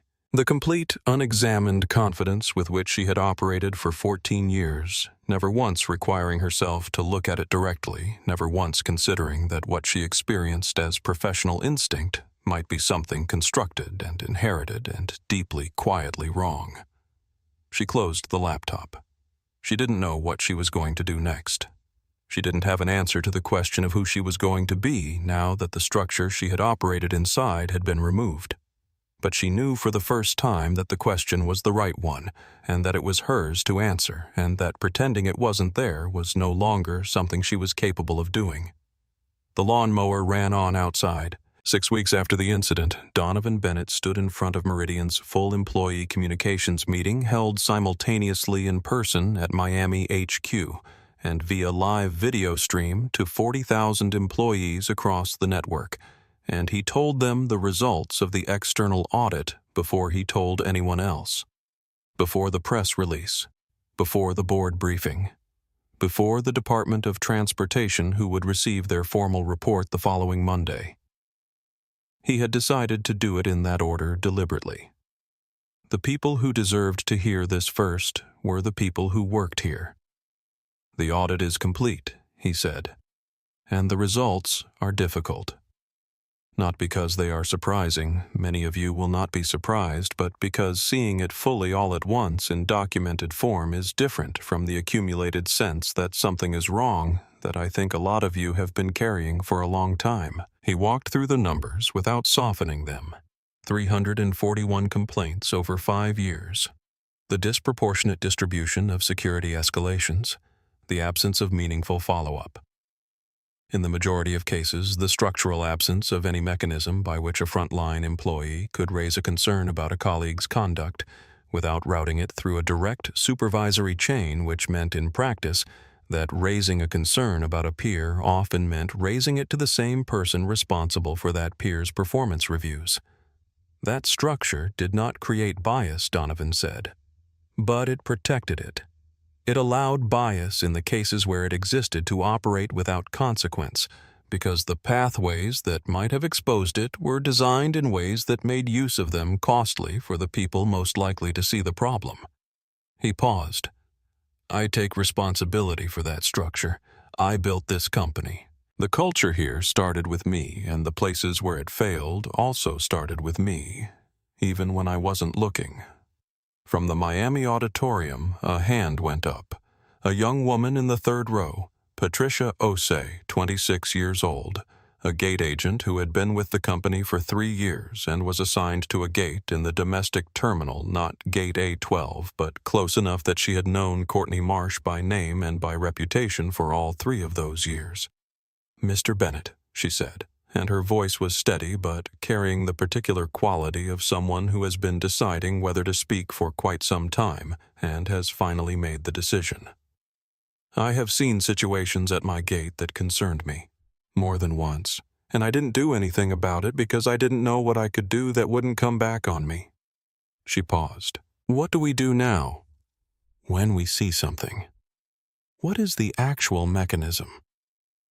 The question was received with the kind of silence that happens when one person says the thing that a room full of people has been thinking. Donovan looked at her. That's exactly the right question, he said. And the honest answer is that right now the mechanism isn't good enough. That's one of the things we're building. He held her gaze. You seeing the problem and finding the courage to raise it in this room today, that is more valuable to this company than I can tell you. I want to talk to you after this. Patricia Osei was the first person Zara called the following morning. The conversation lasted 40 minutes and covered, among other things, what it had felt like to stand at a gate for 3 years, watching patterns you couldn't address and carrying the weight of that silence, and what it might feel like to work in a structure where the silence was no longer required. At the end of the conversation, Zara asked whether Patricia would be willing to be one of the peer trainers for the pilot program, not to teach from a curriculum that had been developed above her, but to help develop the curriculum itself, from the ground up, drawing on what she knew from 3 years of actually doing the job. Patricia said yes before Zara had finished the sentence. In the weeks after the incident, Sophia Reyes received over 4,000 direct messages, which was approximately 4,000 more direct messages than she had ever received about anything she had posted in her life, and the vast majority of them fell into one of 2 categories. The first category was gratitude, people who had watched the live stream and said some version of thank you for not looking away, which Sophia read carefully and felt something complicated about, because looking away had never genuinely felt like an option to her in that moment, and she was unsure what it meant that so many people seemed to feel the act of not looking away required thanks, seemed to feel it was exceptional rather than minimum. The second category was stories. People sending her their own stories, not as formal complaints, not seeking legal advice, just sending them the woman from Atlanta who had been asked at a gate whether she was sure she could afford the upgrade she had purchased herself. The man from New Orleans who had been told his documentation looked different and had spent an hour in a security room on a flight he subsequently missed. The teenager from Baltimore who had been flying alone for the first time to visit her aunt and had been stopped at the gate by an agent who had spent 4 minutes examining her boarding pass and then said, with the specific smile of someone who believes they are being generous, that things look fine this time. This time.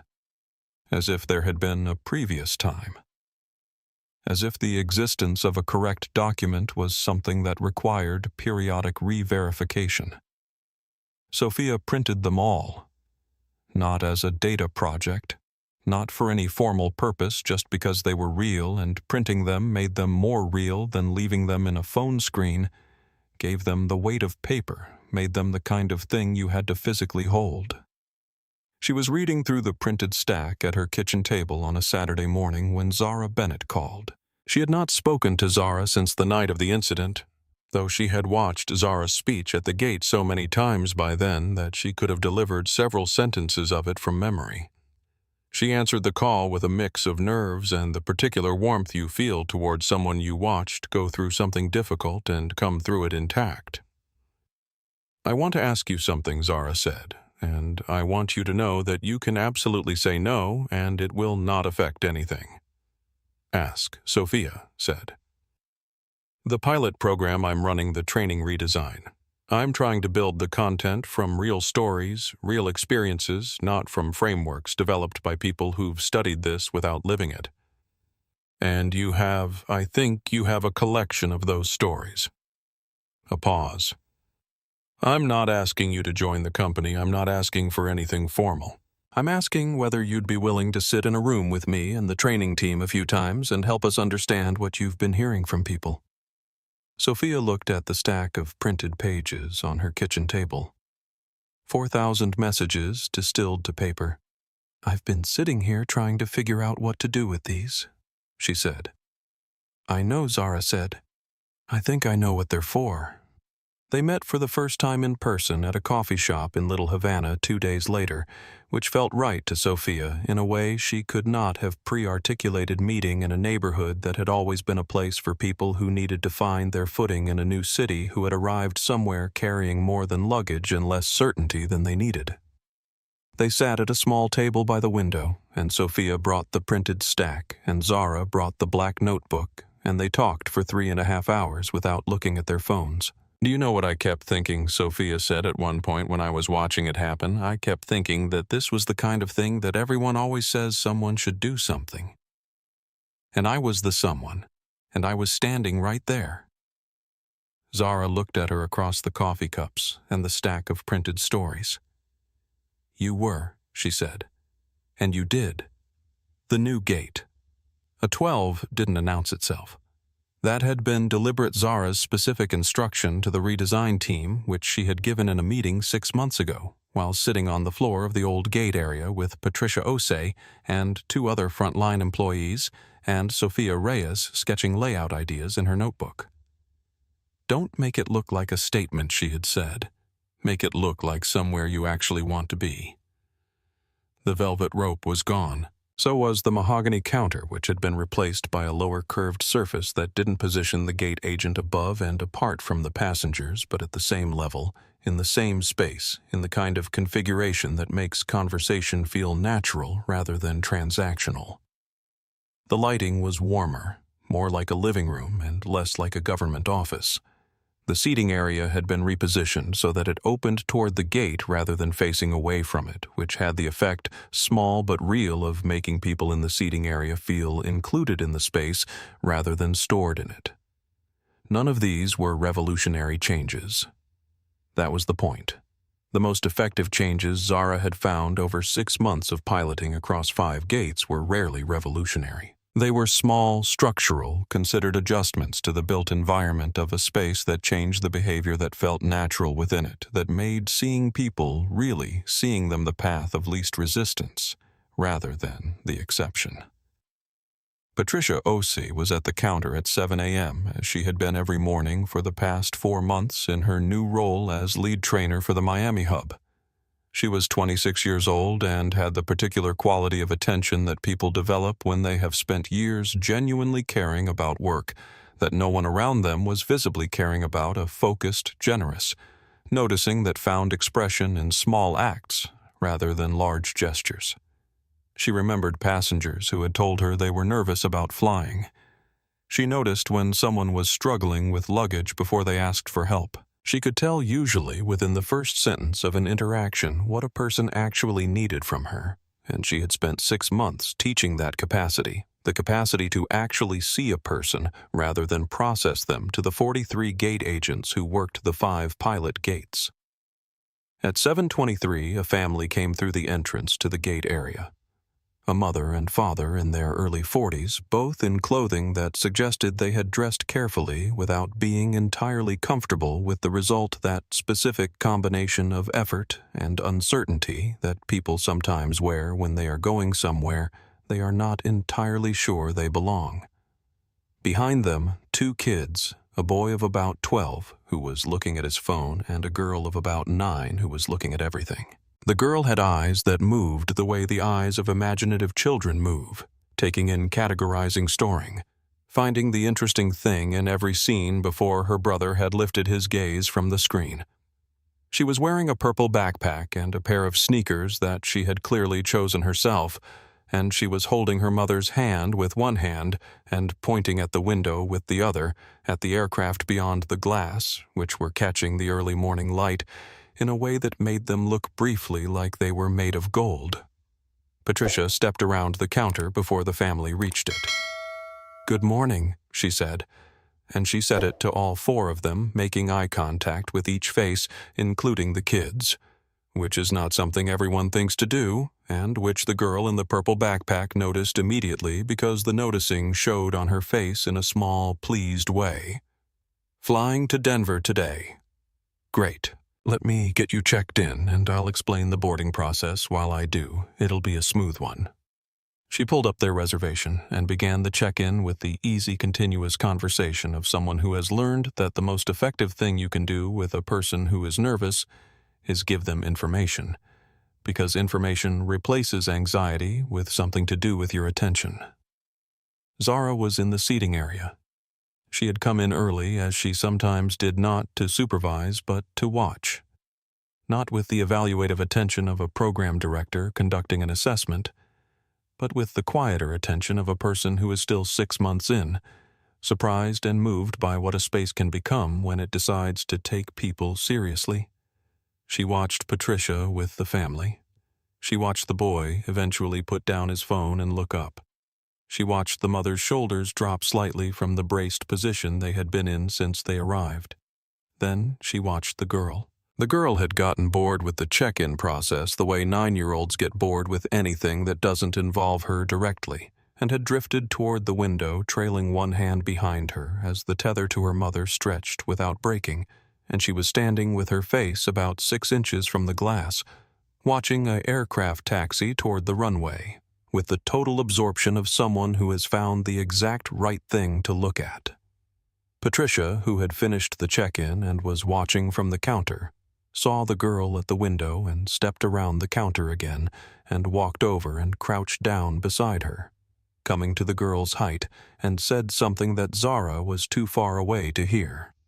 The girl turned, considered Patricia for a moment with the evaluative seriousness of children who have not yet learned to pretend to trust people they are not sure of, and then said something back. Patricia nodded and said something else and pointed at something on the aircraft outside, and the girl looked where she was pointing and then looked back at Patricia and asked a question, and Patricia answered it, and they stood at the window together for about 90 seconds, talking about whatever they were talking about, before Patricia gently guided the girl back toward her family, and the girl went, but she went differently with her chin up and her stride slightly more confident, the way children move when they have just been treated as someone whose questions deserve real answers. Zara sat very still in the leather seating chair and pressed her back teeth together for a moment, the way she did when something hit her somewhere close. She thought about a 5-year-old pressing her face against an oval window, asking her father why the clouds don't fall. She opened the black notebook. She found the page that she'd opened to on the morning she'd arrived at this gate for the first time 6 months ago, and beside the line she'd written then, "This is what it looks like when it works," she wrote a second line. "This is what it looks like when it lasts." She closed the notebook. The 6-month review took place on a Tuesday morning in the smaller of the 2 executive conference rooms, with Donovan Sarah Okonkwo, Maria Fontaine, and Dr. Marcus Webb. No relation to Harrison, the external research consultant who had been brought in to run the independent evaluation of the pilot program, specifically to ensure that the data had not been shaped by anyone with a stake in its findings. Zara presented standing up without slides. She had the notebook and a single printed page, and she had learned from 6 months of doing this work that the most important things she had to say fit on one piece of paper, and if they didn't fit on one piece of paper, then she was probably trying to say too much at once. 5 gates, she said. 6 months. Real conditions, no special treatment from corporate normal staffing levels, normal passenger volumes. She set the printed page on the table. Discrimination-adjacent complaints at the 5 pilot gates down 71%, compared to the same 6-month period the previous year, and down 63% compared to the network average for the same period. She paused. Employee reported confidence in their ability to handle difficult passenger situations up substantially based on anonymous survey. The specific metric that moved most, and I want you to hear this one because it surprised me, was employees saying they felt permitted to make the right call. Not that they knew the right call, that they felt they had permission to make it. She looked at her father. The most common response in the prior anonymous surveys when employees were asked why they had not intervened in situations they identified as potentially discriminatory was not, "I didn't know what to do." It was, "I didn't think I could." The permission structure was wrong. People knew. They just didn't believe the institution would back them up. Dr. Webb. Marcus Webb, the consultant who had spent his career studying organizational culture and who had reviewed dozens of corporate transformation initiatives, cleared his throat. "The financial correlation is also worth noting," he said. Passenger satisfaction scores at the 5 pilot gates increased across all demographics, but the largest increase was among minority passengers, which is the expected result. What was less expected was the secondary increase in repeat bookings from passengers across all demographics at those gates. When a space treats people with genuine respect, everyone experiences it. It isn't zero-sum. Sarah Okonkwo looked at the numbers on the page for a moment and then looked at Zara. "You want to expand?" "I want to expand," Zara confirmed. "Not the redesign that's a resource question for each hub to assess. The training model, the peer-led structure, the permission architecture, the mechanism for frontline employees to raise concerns without routing them through the exact chain that has historically made raising them costly." She paused. "That part costs almost nothing, and it changes everything." Donovan looked at the printed page. He had been building things for 26 years, and one of the things he had learned about building things was that the evidence of whether something worked was not in the proposals, or the frameworks, or the theoretical models. It was in the numbers over time, because numbers over time are honest in ways that everything else is capable of not being. The numbers were honest, and they said this worked. "Expand to the full network," he said. "Start with the 10 highest volume hubs. Patricia Osei leads the trainer program. Timeline 18 months for full rollout," Zara said. "If the resources are there." "The resources are there," he said. She folded the printed page and put it in the notebook and closed the notebook, and she allowed herself briefly and privately the particular satisfaction of a person who set out to prove something difficult and proved it not for the triumph of being right, but because being right in this case meant that something real in the world was going to change, and people who would otherwise have been treated the way she had been treated on a Thursday evening in Miami were not going to be. 4 months after Gate. A12 Harrison Webb sat in a conference room at the Tallahassee offices of the Florida Consumer Protection Board and listened to a hearing examiner read from a complaint document that was 37 pages long and cited, among other things, the 12-second clip from Sophia Reyes's live stream as corroborating evidence in a broader investigation into hostile workplace practices at Blake Luxury Resorts. The investigation had not begun because of the clip. It had begun because 3 former employees of the resort group had filed formal complaints in the year prior, complaints that had been moving slowly through the process until the clip gave them sudden, unexpected velocity. The clip had not created the problem. It had illuminated something that had already been there. The hearing examiner was a careful, methodical man who did not editorialize and did not appear to take personal pleasure in the proceeding, which Webb, under different circumstances, might have appreciated. Webb's attorney had advised him not to speak during the hearing, and he didn't. He sat in his suit, not the Armani, a more subdued gray, and he listened, and he looked at the table, and he allowed the words to land. He was not going to prison. The matters before the hearing were civil, not criminal, and the eventual outcome, a substantial settlement, mandatory workplace training across all 4 of his resort properties. A formal acknowledgement of inadequate HR response to the prior complaints was not the destruction of his business.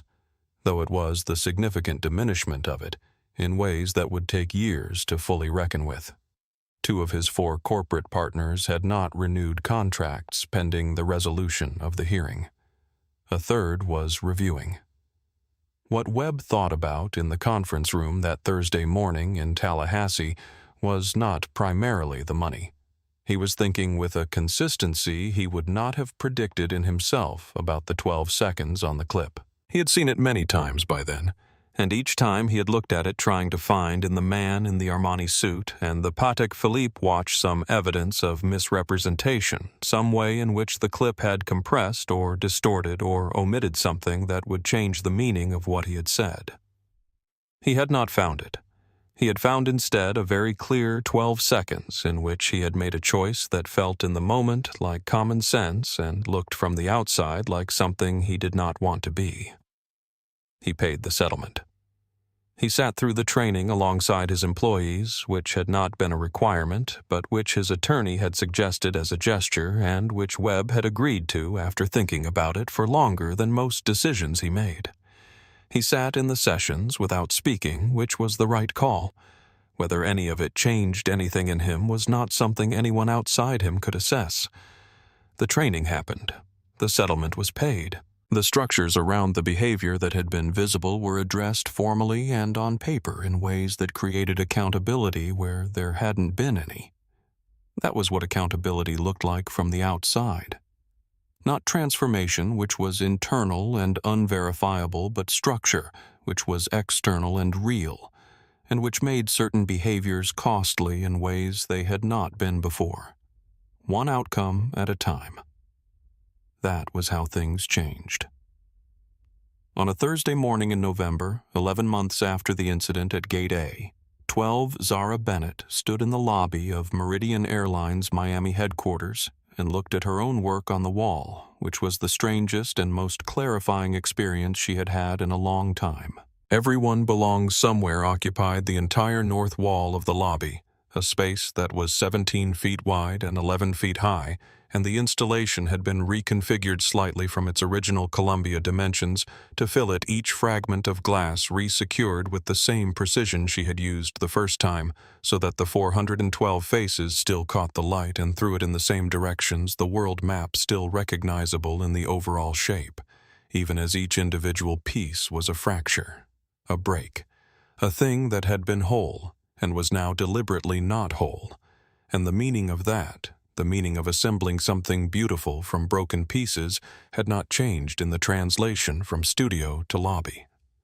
Donovan had purchased the work through the company's art acquisition program, which meant the decision had gone through the same process as every other acquisition reviewed by the same committee assessed on the same criteria. He had recused himself from the committee vote because he was her father, and the vote had been unanimous without him. The committee's assessment, which Zara had read with the specific self-consciousness of reading a review of your own work, noted that the piece was formally accomplished and conceptually resonant with Meridian's stated mission, and that the use of photographic transfers within shattered glass created a formal tension between fragmentation and wholeness that communicated something essential about the experience of crossing borders. She had not expected the assessment to make her cry, and it had briefly in the privacy of her apartment at midnight. Now she stood in front of the work at 8 a.m. with her canvas bag on her shoulder and her notebook in her hand, and the lobby around her was filling slowly with the beginning of day activity of a large company. Employees coming through the glass doors, stopping at the coffee station, moving toward elevators. Some of them glancing at the installation on the north wall, and some of them not the way people engage differently with art depending on how much of their attention they have available for it.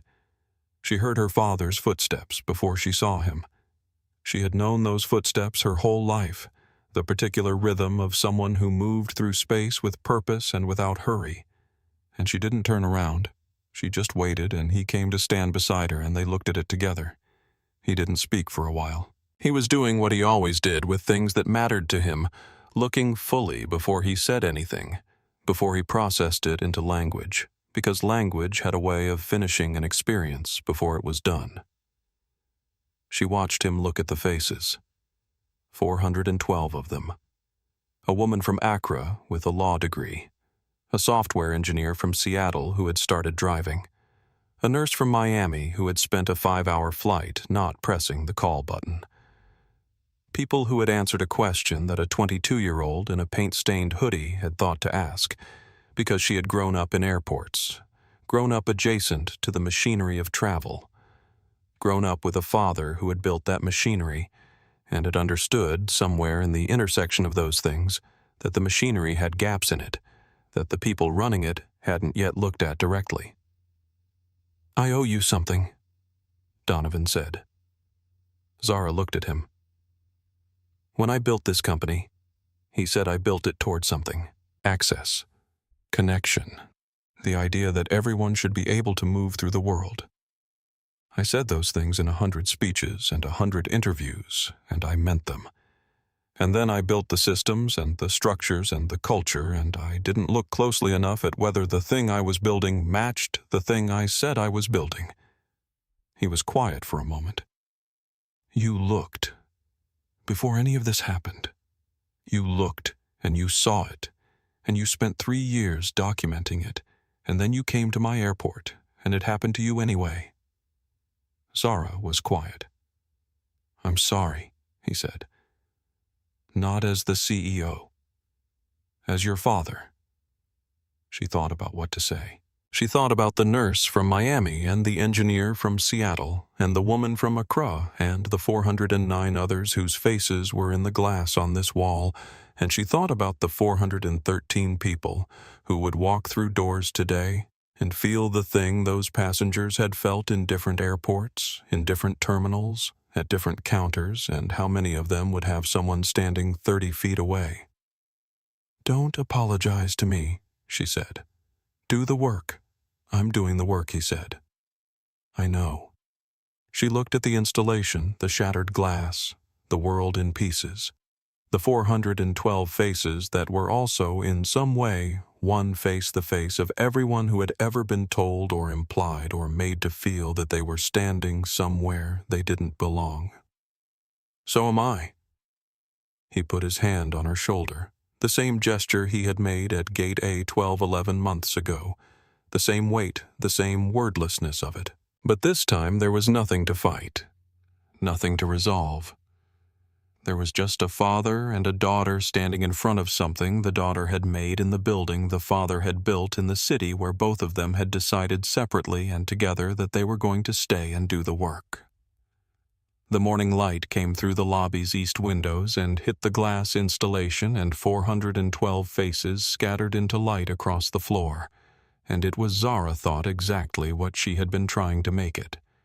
The world broken and recomposed, every piece still carrying its own face, its own history, its own moment of not belonging, and yet somehow together forming the shape of something that said, "You were here. You were real. You mattered." She opened her notebook. She didn't write anything, not yet. She just opened it and held the pen and stood in the light. The early shift at Gate A12 began at 6:45, which was before most of the terminal had found its rhythm when the light coming through the concourse windows was still the particular pale gold of a Miami morning that hasn't yet decided how warm it's going to get. And the airport had the specific, briefly peaceful quality of a place that is designed for movement, but is for just a short while almost still. Patricia Osei liked the early shift for this reason. She liked arriving before the crowds, before the noise, before the day became what a day at an airport always became. Layered, compressed, full of the needs and anxieties of hundreds of people all occupying the same space with different urgencies. She liked the 10 or 15 minutes before the first passengers arrived when she could stand in the gate area and simply be in it. Feel the space, remember what it was for and why it mattered. She was arranging the welcome materials at the counter, the brochures about the pilot program that passengers could take if they wanted to. The small cards with the passenger advocate contact information. The items that said, without saying it explicitly, "This gate is interested in you as a person," when she noticed the sticker. It was on the underside of the right edge of the counter, in a spot that was not immediately visible from a straight-on view, but was visible if you were leaning down or if you happened to look at the counter from the side at a particular angle in a certain light. She had put it there herself 7 months ago on the second day of the redesign, before the first passengers had come through the new space, in a moment of private conviction that she had not entirely been able to explain to herself, except that it seemed like the right thing to mark the beginning of something with. It was a small sticker, the kind that costs almost nothing, plain white with black text in a simple sans serif font. It read, "Everyone belongs somewhere." She touched it with the tip of one finger, making sure it was still adhered firmly, which it was. The first passengers arrived at 7:03 from a connecting international terminal, a flight from Lagos via London that had come in early, its passengers moving through the concourse with the slightly disoriented energy of people who had been traveling for a very long time and were almost, but not quite, at the end of it. Among them, navigating the signage with the careful attention of someone for whom this was not a familiar environment, was an elderly woman traveling alone, perhaps 75, moving slowly, carrying a large woven bag on one arm and a small rolling suitcase that she handled with the particular care of someone carrying something inside it that mattered. She stopped in the gate area and looked around with the expression of a person trying to determine whether they have found the right place, which is an expression Patricia had learned to recognize from across a room. She came around the counter before the woman had a chance to look confused for very long. "Good morning," she said with the specific warmth that came from genuinely meaning it. "Where are you headed today?" The woman looked at her, and after a brief assessment of the kind that anyone uses when meeting a stranger in an unfamiliar place, decided to trust her. She named a city in Ohio, Columbus, in an accent that carried Nigeria in every vowel, and she said it with the slight uncertainty of someone not sure whether the person they are speaking to will receive that accent as ordinary or as notable. Patricia received it as ordinary. "Perfect timing," she said.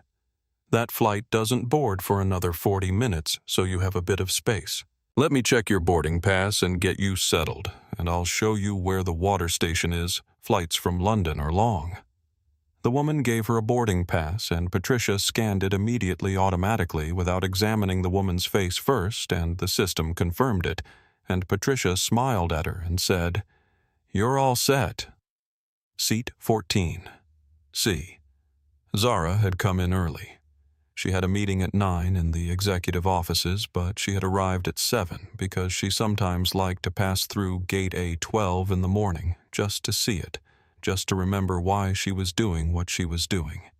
She was standing near the seating area, a canvas bag on her shoulder, when she saw Patricia with the woman from Lagos. She watched Patricia scan the boarding pass without hesitation. She watched the woman's shoulders settle. She watched Patricia point to the water station and say something that made the woman smile. She didn't intervene. She didn't need to. She opened the notebook. On the page where she had already written 2 lines. "This is what it looks like when it works," and "This is what it looks like when it lasts," she wrote one more. "This is why." She closed the notebook, put it in her bag, and went to her meeting. 14 months after the incident at Gate A12, the Dignity Pilot program completed its full expansion across the 10 highest volume hubs in Meridian's domestic network, and the results were published not in a press release, not in a glossy annual report, but as a full data set made available to researchers, journalists, and anyone else who wanted to look at the numbers and make their own assessment of what they meant. Discrimination-related complaints across the pilot network had fallen significantly. Employee retention in customer-facing roles was up, and in anonymous surveys conducted by the external evaluation team, frontline staff reported at rates that the evaluators noted were unusual in studies of organizational culture that they felt seen by the institution they worked for in ways they had not felt before. The program was not perfect. Nothing built over 18 months and implemented across 43 gates by hundreds of people with varying degrees of enthusiasm and understanding is perfect. But it was real, and it was documented, and it was the kind of evidence that makes future argument easier. Zara kept a copy of the published data set in the black notebook folded to fit between 2 pages of her own notes, tucked between a sketch of the gate, a 12 redesign, and a transcript of her conversation with the nurse from Miami who had spent a flight not pressing the call button. She kept it there as a reminder that the things she had set out to prove could be proven and had been, and that proven things become foundations. 6 months after the data was published, Zara received an invitation to speak at a conference in Washington, D.C. for leaders in public-facing service industries, hospitality, transportation, retail, healthcare, the full range of sectors where what happens in the first 30 seconds of an interaction between a person with authority and a person without it shapes everything that follows. She flew to D.C. on a commercial flight on Meridian, booking the ticket under her own name without telling anyone at the company that she was traveling because she still liked, when she could, to move through airports the way most people moved through airports. She wore a different hoodie from the one she'd worn that night in Miami. This one was from her graduate program, which she had enrolled in 6 months earlier, part-time, studying organizational behavior and design. And she carried the canvas bag, which still had a fraying strap, which she had still not gotten around to fixing, which at this point had become a kind of emblem she was mildly reluctant to give up. She sat in her first-class seat, and the gate agent at the Miami boarding counter had scanned her boarding pass without looking at her face first, and it had taken 4 seconds, and she had walked to her seat and put her bag in the overhead bin, and sat down and looked out the oval window at the tarmac, and she had thought, this is what normal looks like. And normal should not be remarkable, and someday it will not be. In Gate A12 on a Tuesday afternoon in the spring, a 9-year-old girl in a purple backpack stood at the window and watched a plane taxi toward the runway and the gate agent on duty. A young man named Efren, who had been through the training program and who had, in the past 4 months, developed the quiet, genuine attentiveness that the training was designed to cultivate, came around the counter and crouched down beside her and asked whether she'd ever wondered how something that heavy gets off the ground. She had wondered about that. They stood at the window for 2 minutes, and he told her about lift and thrust in terms she could understand, and she asked 3 follow-up questions of increasing sophistication, and he answered all of them. And when her mother called her back to the boarding group, she went without reluctance, but also with the look of a child who has just been given something they didn't know they needed, the experience of being taken seriously by an adult who had no obligation to take her seriously and did it anyway. Underneath the counter, in the spot visible only at a certain angle in a certain light, the small white sticker said what it had always said. A passing janitor mopping near the counter base noticed it and left it exactly where it was. It wasn't official signage. It wasn't part of the program documentation. It was just a sentence someone had put in a place where it would mostly not be seen in case someone needed it. Everyone belongs somewhere. If this story moved you, if it reminded you that one voice in one moment can matter, please hit that like button and subscribe to our channel so you don't miss the next story. Drop a comment and tell us where you're watching from. Have you ever been in a moment where you had to decide between looking away and staying present? Your story matters. We read every single one.